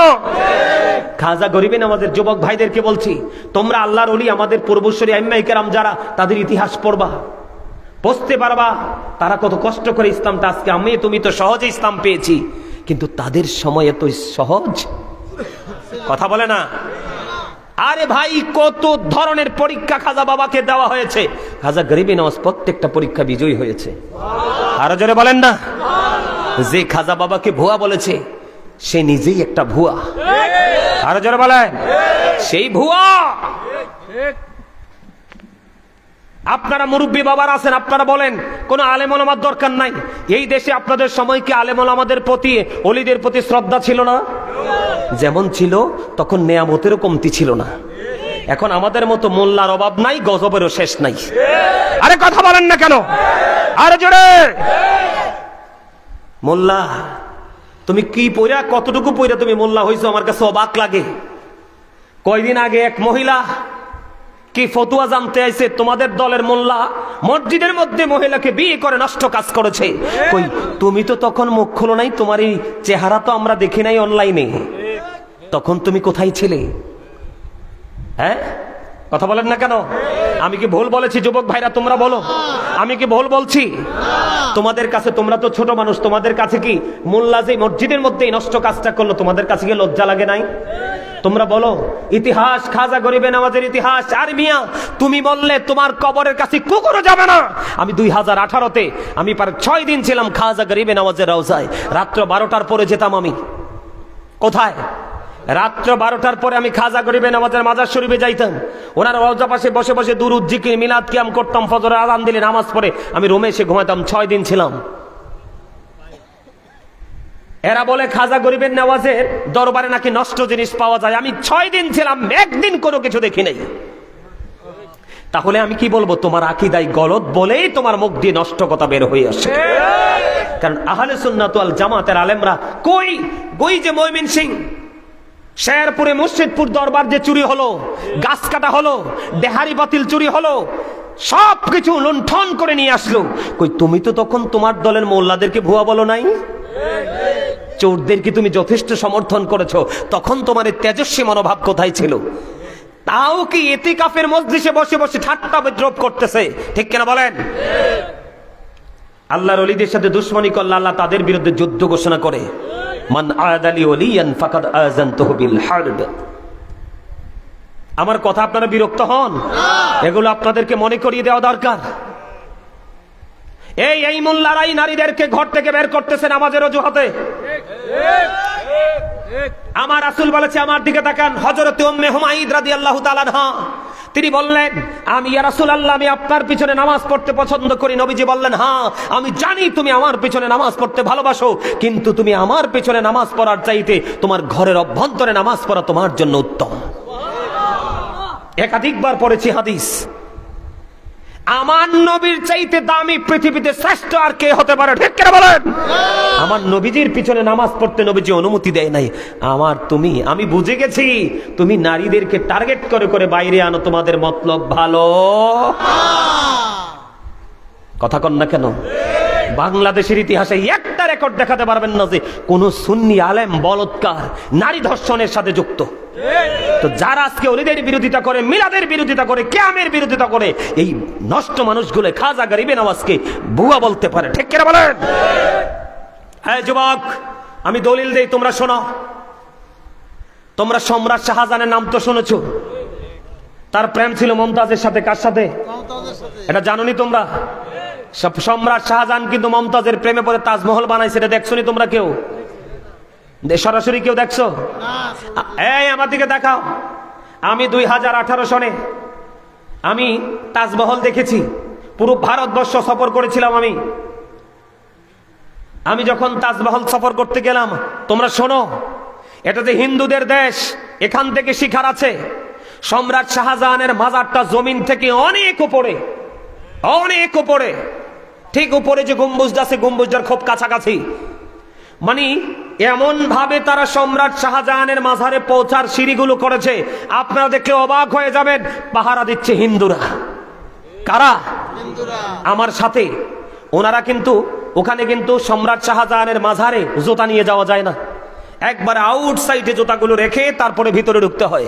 তা আমি যখন ঢুকতেছি, উপরে সিঁড়ি বেয়ে বেয়ে উঠতেছি, ওঠার সময় একজন ভদ্রলোক জুতা নিয়ে উঠতে চাইছিল। তখন ওই সম্রাট শাহজাহানের মাজার শরীফ যারা পাহারা দিচ্ছে, তারা সাথে সাথে বলল, তুমি জুতা খোলো, জুতা যদি তুমি না খোলো তাহলে তোমাকে পানিশমেন্ট নিতে হবে। পরে জোর করে তার পা থেকে জুতা খুলাইয়া তারপরে তাদের কর্তৃপক্ষের পক্ষ থেকে মোজা দিয়েছে, তুমি এই মোজা পরে সম্রাট শাহজাহানের মাজার পরিদর্শন করে আসো, যাওয়ার সময় আমাদের কাছে জমা দিয়ে যাবে। হিন্দুরা। আর আমরা কোন মুসলমান? আমরা আমাদের যাদের দ্বারা ইসলাম পেয়েছি, আমরা তাদেরকে আজকে ইনকার করি। সেটার একটা মাত্র কারণ, তাদের আকীদা ঠিক না থাকার কারণে। তারা পৃথিবী লোভী। আরো জোরে বলেন না কেন? আরো জোরে। খাজা গরিবে নওয়াজের মাজারে যাইয়া দেখো, কত দেশের মানুষ আসে জিয়ারত করতে। আর তুমি সলিমুদ্দিনের ফলা কলিমুদ্দিন, যদি তুমি মরো না, তোমার কবরের পাশে কুকুরও যাবে না। কথা বলেন না কেন? আল্লাহর ওলিদের সাথে তামাশা করো না।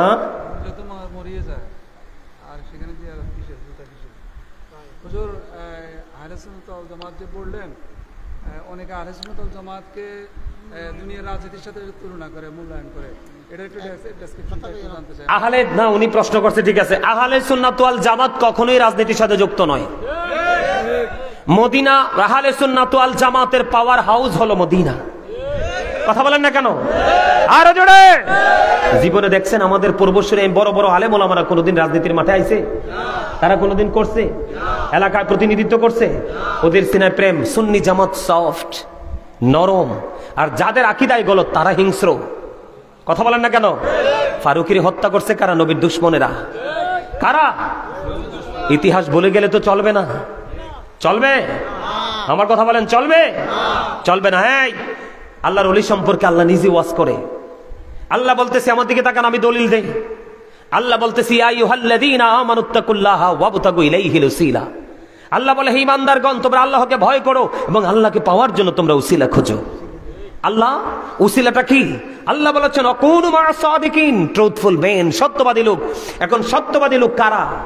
সাদিকিনের ব্যাখ্যা করতে গিয়ে শাইখ ইসমাইল হাক্কি রাদিয়াল্লাহু তাআলা আনহু তিনি বলেছেন, হক্কানি আলেম এবং হক্কানি আল্লাহর ওলিরাই হলো সাদিকিন, সত্যবাদী আল্লাহর দৃষ্টিতে। জোরে জোরে কোন সুবহানাল্লাহ। আপনারা কি মনে করেন খাজা গরিবে নওয়াজ কি ইসলামের ঝান্ডা তোলে নাই? কথা বলেন না কেন? খাজা তৎকালীন সময়ে রাজা পৃথিরাজ ছিলেন। পৃথিরাজের অধীনে যত পাওয়ারফুল জাদুকর ছিল, সবগুলো খাজা গরিবে নওয়াজের পায়ের নিচে মাথা দিয়ে ইসলাম গ্রহণ করেছে। সুবহানাল্লাহ বলেন না কেন? আর তুমি খাজা বাবাকে, খাজা গরিবে নওয়াজকে তুমি ভুয়া বলো। তোমার সাহস দেখে আমি অবাক হয়ে গেলাম। অপেক্ষা করো, গজব আসতেছে। তোমাদের দলের পূর্বে যারা এরকম ফাজলামি করেছিল, একটাও ভালোভাবে মরতে পারে নাই। কথা বলেন না কেন? আমি নাম বললে এদের নাম নিতে আবার ঘৃণা হয়।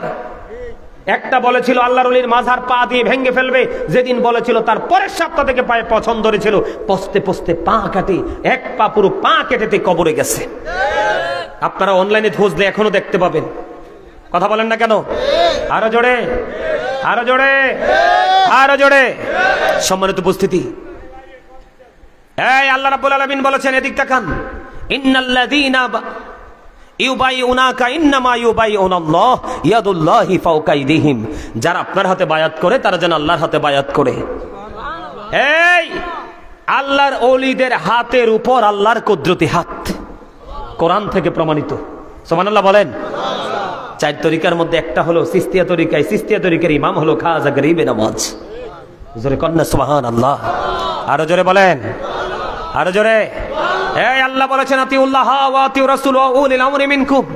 তোমরা আল্লাহর আনুগত্য করো, রাসূলের আনুগত্য করো, তোমাদের মধ্যকার ওলি আমরদের আনুগত্য করো। তার মানে হক্কানি আলেম এবং হক্কানি ওলিদের কি করো? অনুগত্য করো। কেন করবা জানো? এই আল্লাহ বলেছেন, এদিক তাকান, আলা ইন্না আউলিয়া আল্লাহি লা খাউফুন আলাইহিম ওয়া লা হুম ইয়াহজানুন। আল্লাহ বলেছেন, behold verily the friends of Allah have nothing to fear or to regret। আল্লাহর ওলিদের কোনো ভয় নেই, তাদের কোনো চিন্তা নেই, তাদের কোনো টেনশন নেই, or to regret, তার পরকালেও চ্যাম্পিয়ন। আল্লাহ রাব্বুল আলামিন আরো বলেছেন, নাহনু আউলিয়াউকুম ফিল হায়াতিদ দুনিয়া ফিল আখিরাহ। আল্লাহ বলেছেন, we are your protecting friends in the life of the world and in the hereafter. আমরাই তোমাদের বন্ধু দুনিয়ার জীবন এবং পরকালের জীবনে। আর সেই আল্লাহর ওলিদেরকে নিয়ে কথা বলে ওরা, মোল্লা যে মিম্বরে বৈশা বৈশা খাজা বাবার বিরোধিতা করেছো, এই মিম্বার খাজা বাবার কারণে পাইছো। কথা বলেন না কেন? রেডি পাইছো তো, বুঝো নাই। কষ্ট করে যদি পাইতা তাইলে বুঝতা মজা যে কি। যেই মসজিদে বসে বসে খাজা বাবার বিরোধিতা করছে, এই মসজিদ খাজা বাবার কারণে পাইছো। আজকে যে মানুষকে ফার্ম দিয়ে দিয়ে টাকা নিয়ে নিয়ে যে টাকার পাহাড় করছো, আজকে খাজা গরিবে নওয়াজ ইসলাম এনে দিয়েছে বলাই তোমাদেরকে মানুষ তো মূল্যায়ন করে। ঠিক কেন বলেন? কাট্টা খাইয়া কার বিরোধিতা করো? এই জন্য আল্লাহ বলেছেন, join with my dear people, come to my paradise. Allah বলেছেন, ফাদখুলি ফি ইবাদি ওয়াদখুলি জান্নাতি। তোমরা আমার প্রিয় লোকেদের সাথে যুক্ত হও আর আমার জান্নাতে চলে আসো। এতে বোঝা গেল, খাজা গরিবে নওয়াজের সাথে যারা সমৃদ্ধ হৃদয় দিয়ে খাজাকে যারা অনুসরণ অনুকরণ করবে তাদের ঠিকানা হবে জান্নাত, আর যারা খাজা গরিবে নওয়াজের বিরোধিতা করবে তাদের ঠিকানা হবে জাহান্নাম। আর যারা বলেন না নবী প্রেমিক অলি প্রেমিক, তাদেরকে বলবে গো টু প্যারাডাইস, জান্নাতে চলে যাও। আর যারা বিরোধিতা করবে, you have to go to hell, চলে যেতে হবে জাহান্নামে, বাঁচার কোনো উপায়। সম্মানিত উপস্থিতি, আমল করার আগে আকীদা ঠিক করবেন, চিন্তা ভাবনাকে স্থির করবেন। আমার আজকে সময় নাই, এমনি অনেক সময়, ওরে বাপ রে বাপ, অনেক সময় হয়ে গেছে আলোচনা করতে করতে। আর আলোচনা করব না, আবার যদি কখনো দেখা হয় আলোচনা নতুন কোনো বিষয় নিয়ে আসবো। আর যদি দেখা না হয়, অনলাইন তো আছেই, গাজী সুলাইমান আল কাদরি লিখেই শুধু ইয়া করবেন। এই কিতা লিখছেন, মৃত্যু ব্যক্তির জানাজা নামাজ নাকি দোয়া। এটা নামাজও বলতে পারেন, দোয়াও বলতে পারেন, দুইটাই। কে কথা বলে না কেন? আরো জোরে। এটা নামাজও দোয়া। এখানে সমস্যা কোথায় বুঝতে পারছি তো, ওই যে মুনাজাত। কি সমস্যা কোথায়? আমি আপনাদেরকে এক্সাম্পল দেই। আমার কাছে কিতাবগুলো আছে, সালাতু সালাম, সালাতু সালাম। এই যে আপনাদের এখানে সালাতু সালাম নিয়ে কি কাজ আছে না? হ্যাঁ, আমার তো আরো সময় পার হয়ে যাবে, দাঁড়ান একটু বলে দেই। এই দুরুদ্রান সালাতু সালাম কার উপরে দেওয়া হয়? রাসূলের উপরে। তা আমি আগেও দিতে পারবো, পরেও দিতে পারবো, এটার কোনো নিষেধ হাদিস শরীফের মধ্যে প্রমাণ আছে। আপনি ফরজ ওয়াজিব আমলের ফাঁকে আগে নাই পরে নাই অল টাইম নবীর কদমে সালাতু সালাম দিতে পারবেন, কোনো সমস্যা নাই। আরো যারা বলেন, আপনার যদি ভালো না লাগে আপনি দিয়েন না, কিন্তু যিনি দেয় আপনি তার বিরোধিতা করলে তো আপনাকে আমি দুশ্মন ছাড়া কিছু বলবো না। কথা বলেন না কেন?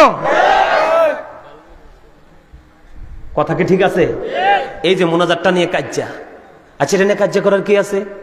আমি আপনাদেরকে এক্সাম্পল দিই সরলভাবে। সৌদি আরবের ভাষায় আমি মোনাজাত দিই। কোন ভাষায়? কোন ভাষায়? আপনাদের এক্সাম্পল দিবেন সৌদি আরব। সৌদি আরব তো নষ্ট হয়ে গেছে। কাবা শরীফের আদলে ডান্স হয়, তো ডান্স তো টোটাল হারাম। মানে সৌদি আরবে করে আপনিও করবেন? নারীর জন্য পর্দা ফরজ, মাথা থেকে পা পর্যন্ত ঢাকা রাখতে হবে, কোরআন হাদিস থেকে প্রমাণিত। হেতারা তো নারীদেরকে উদাম করে ছেড়ে দিছে রাস্তায়। তা আপনিও কি আপনার বিবিকে, আপনার কন্যাকে ছেড়ে দিবেন? আপনার জন্য সৌদি দলিল না, দলিল হচ্ছে কোরআন এবং হাদিস। নষ্ট মনা মানুষগুলো সৌদির এক্সাম্পল দেয়। এই মনে রাখবেন, রাসূল বলেছে the music and musical instrument will be increased. কিয়ামতের পূর্বক্ষণে গান বাদ্যযন্ত্র বেড়ে যাবে, এটা কিয়ামতের আলামত। রাসূল আরো বলেছে, মদিনার উপকণ্ঠ পর্যন্ত ইহুদি নাসারাদের হুকুম কায়েম হবে। যখন এটা হবে তখনই মনে করবে কিয়ামত খুব কাছে। এখন তো সৌদি ইহুদির তালেই আছে, সাদা সাদা কুকুরগুলোর তালে আছে। দেখেন না, ফিলিস্তিনকে ধ্বংস করে দিচ্ছে, শেষ করে দিচ্ছে। সৌদির মতো রাষ্ট্র চুপ করে বসে আছে। আপনি সৌদিকে ফলো করবেন? তো নষ্ট। প্রিন্স সালমান যেটা, এটা একেবারে নষ্ট। 2021 নিয়ে গেছিলাম উমরাতে, 2021 গিয়েছি উমরাতে, লাস্ট ইফতার করেছিলাম আরব সাগর পার। ওখান থেকে ফেরার পথে আমার সফর সঙ্গীরা বলল, হুজুর চলেন একটু ভ্রমণ করি। একটা জায়গায় ভ্রমণ করতে গেলাম, এত দুর্গন্ধ। পরে রুমের মধ্যে ঢুকলাম, ঢুইকা দেখলাম বরুরার একটা ছেলে আছে। এই ছেলের বাড়িতে আমি মাহফিলও করছি। বরুর একটা ছেলে, যাইয়া দেখছি কি জানেন, এদিকে তাকান, সৌদির দোহাই যে দেন আপনারা বুঝে শুনে দিয়েন। যাইয়া দেখলাম বিশাল আপনার কমপ্লেক্স, এটার মধ্যে ছোট্ট ছোট্ট রুমের মতো করে এরকম হেলান দেওয়ার ব্যবস্থা আছে। এইদিকে হেলান, ওই কর্নারের টিভি, এই মোটা মোটা পাইপ, নেশা করার পাইপ, ধোঁয়া, দুর্গন্ধ। এটার মধ্যে পৃথিবীর সব দেশ থেকে নষ্ট মষ্ট ধনী মানুষগুলো আছে। এই জন্য আমি প্রায় সময় বলি, the rich are not always happy, ধনীরা সব সময় সুখী নয়। নেশার জায়গা, কিসের জায়গা? এটা তো সৌদির মাটিতে। এখন আপনি মদ খাওয়াকে কি সৌদি খাই দেখে আপনি হালাল মনে করবেন? এই আল্লাহর কোরআন বলেছে, আল্লাহ বলেছে, ইন্নামাল খামরু ওয়াল মাইসিরু ওয়াল আনসাবু ওয়াল আজলামু রিজসুম মিন আমালিশ শাইতান। কথা কি আমার বুঝেন না? বিরক্ত লাগে? সৌদির দোহাই দিয়েন না। এই সৌদি আরবের স্টাইলে আমি মুনাজাত দেই, শুনবেন? ربنا ظلمنا أنفسنا وإن لم تغفر لنا وترحمنا لنكونن من الخاسرين ربنا لا تزغ قلوبنا بعد إذ هديتنا وهب لنا من لدنك رحمة إنك أنت الوهاب ربنا فاغفر لنا ذنوبنا وكفر عنا سيئاتنا وتوفنا مع الأبرار। ধরেন সৌদি আরবের দোয়া করলাম, কিছু বুঝছেননি? ওমা কিছু বুঝছেন? আরে কিছু কি বুঝছেন আপনারা? আমি কি কইছি বুঝছেন? শুধু শুনছেন, আরবি পড়ছি, এর দূরে না। আর কি কিছু বুঝছেন? বুঝেন নাই। এবার বাংলাদেশি দোয়া করি, কি করি? যেগুলা পড়ছি এগুলা বাংলা করি।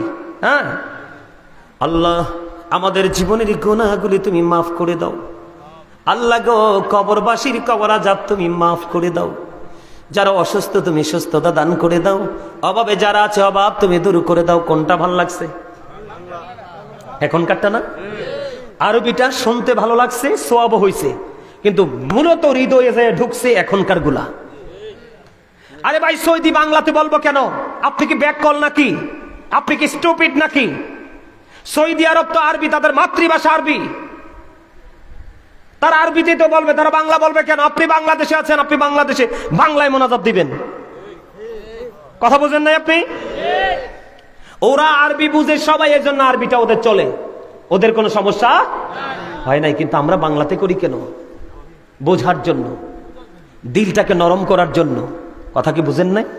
কথা বুঝতে পারছেন? আপনারা মোনাজাত দিবেন। আপনি নামাজ শেষে, নামাজের মোনাজাত যদিও নামাজের অংশ না, কিন্তু মোনাজাতটা না দিলে মনে হয় যে ছাড়া ছাড়া, মজা লাগে না, এরকম না? কথা বলেন। এই মোল্লাগুলো মানুষকে আমল থেকে দূরে নিতে নিতে নিতে নিতে নিতে নিতে এমন এক জায়গায় গেছে, আপনাদের দুইজনের মতো, আপনাদের চাইতে আরো মুরব্বী হবে। এক জায়গায় ওয়াজে গেছি, বুঝছেন নি? এরা সুবহানাল্লাহ কয় না, আলহামদুলিল্লাহ কয় না, আল্লাহু আকবার কয় না। হয়তো বেকুবের মতো বসে রইলাম, কিতারে কিতে হইল।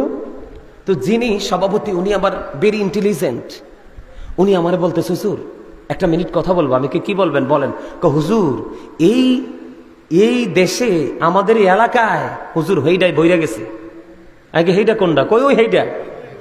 আমি কার হেইডা কোনটা? কই ওই হেইডা কোনটা? কয়টা বেদাত বেদাত বেদাত। হুজুর এখন ডরে মানুষ কিচ্ছু কয় না, মুখে তালা দিয়ে রাখছে। আমরা লোকে সুবহানাল্লাহ কইব কেমনে? কথা কি বুঝতে পারছেন আমার? এটি বুঝে নিবেন আপনারা। কথা বুঝেন নাই? বেদাত কইতে কইতে কইতে কইতে না যাইজ কইতে কইতে মানুষকে একবার শক্ত করে ফেলছে। মানুষ এখন আমল করে না, ডরায়। বেদাত বললে আপনারা ভয় পাইয়েন না। যারা বেদাত ফতুয়া দেয় এরার গাট্টি বড় মিয়া বেদাত, বুঝেন নাই? এই যেটা বেদাত ফতুয়া দেয় এটারে কইবেন, এই বেটা তুই মোবাইল চালাস কোন ফতুয়ার বলে? মোবাইলে তুই কোরআন তেলাওয়াত করস কোন ফতুয়ার বলে? নবীর জামানায় মোবাইল তো থাক দূরের করা, লেখাই তো ছিল না। কথা বুঝেন না কেন? হ্যাঁ, লেখাটাও তো বিদআত। তুমি যে লেখছো এটাও তো বেদাত, নবীর যুগে ছিল না তো। কাগজ কলম বেদাত। তুমি কি বুঝাইতে চাও? কাকে কি বুঝাইতে চাও? মোল্লাকে ধরবেন। নবীজির জামানায় নামাজের কাতার ছিল না, তুমি কি সোজা করে কাতার করছো, ওইটাই তো বেদাত। কথা বলেন না কেন? এই যে আমি আপনাদের সামনে এই সোফায় বসে আরামে আপনারা সব নিচে, আমি আরামে বইসা মাইকের সামনে ওয়াজ করতেছি লাইটিং টাইটিং করে, সবটা বেদাত। কই ওইটার সময় তো বেদাত আসে না, কারণ টাকা আসে। কথা বলেন না কেন? আরো জোরে।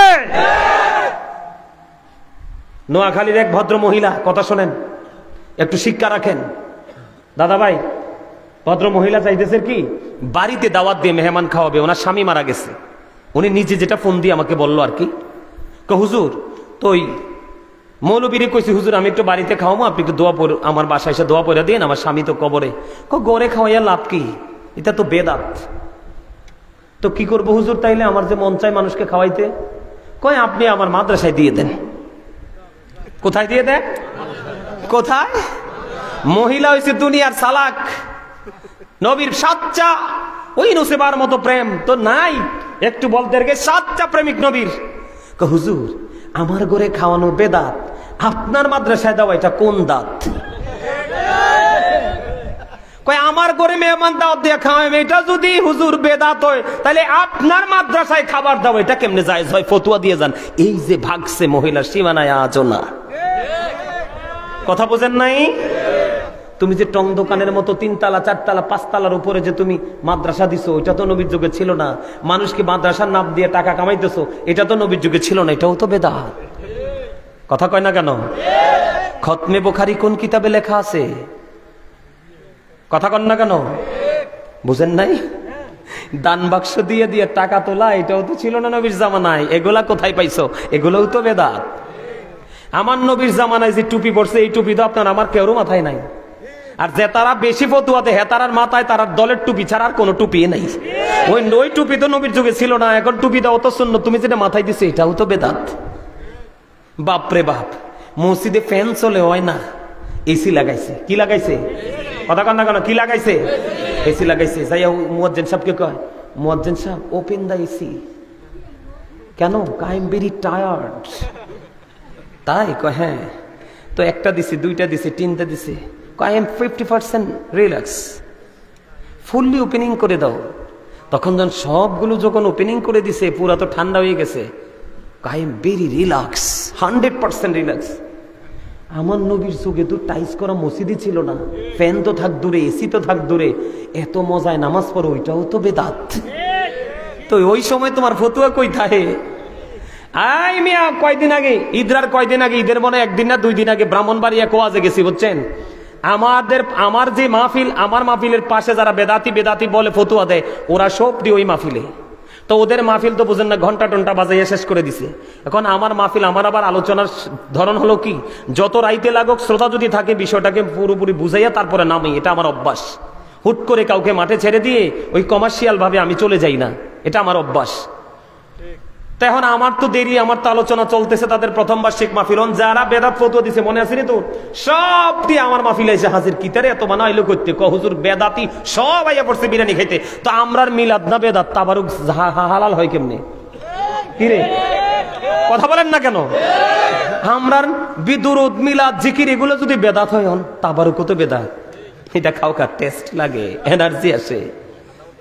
তো এই বোকাদেরকে নিয়ে কথা বলে সময় নষ্ট করতে চাই না। আপনাদেরকে অ্যাক্টিভ করার জন্য, সচেতন থাকার জন্য কি করেছি, বলেছি কথাগুলো। আপনারা তাদের বক্তব্যকে গ্রহণ করবেন না, আপনারা এই বক্তব্যগুলোকে একটু এড়িয়ে চলবেন। আগের মানুষ যেইভাবে নফল নামাজ, সুন্নত নামাজ, দান সাদাকা, মানুষের সাথে প্রেমের বন্ধনে আবদ্ধ হওয়া, হিংসা বিদ্বেষ বলে গিয়ে এক সম্প্রীতির বাংলাদেশ সমাজ গড়ে আমরা যেন জীবনযাপন করতে পারি, আল্লাহ যেন আমাদেরকে সেই তৌফিক দান করে। সকলে বলুন আমিন। আরো জোরে বলেন আমিন। আটো মহব্বতে আমিন।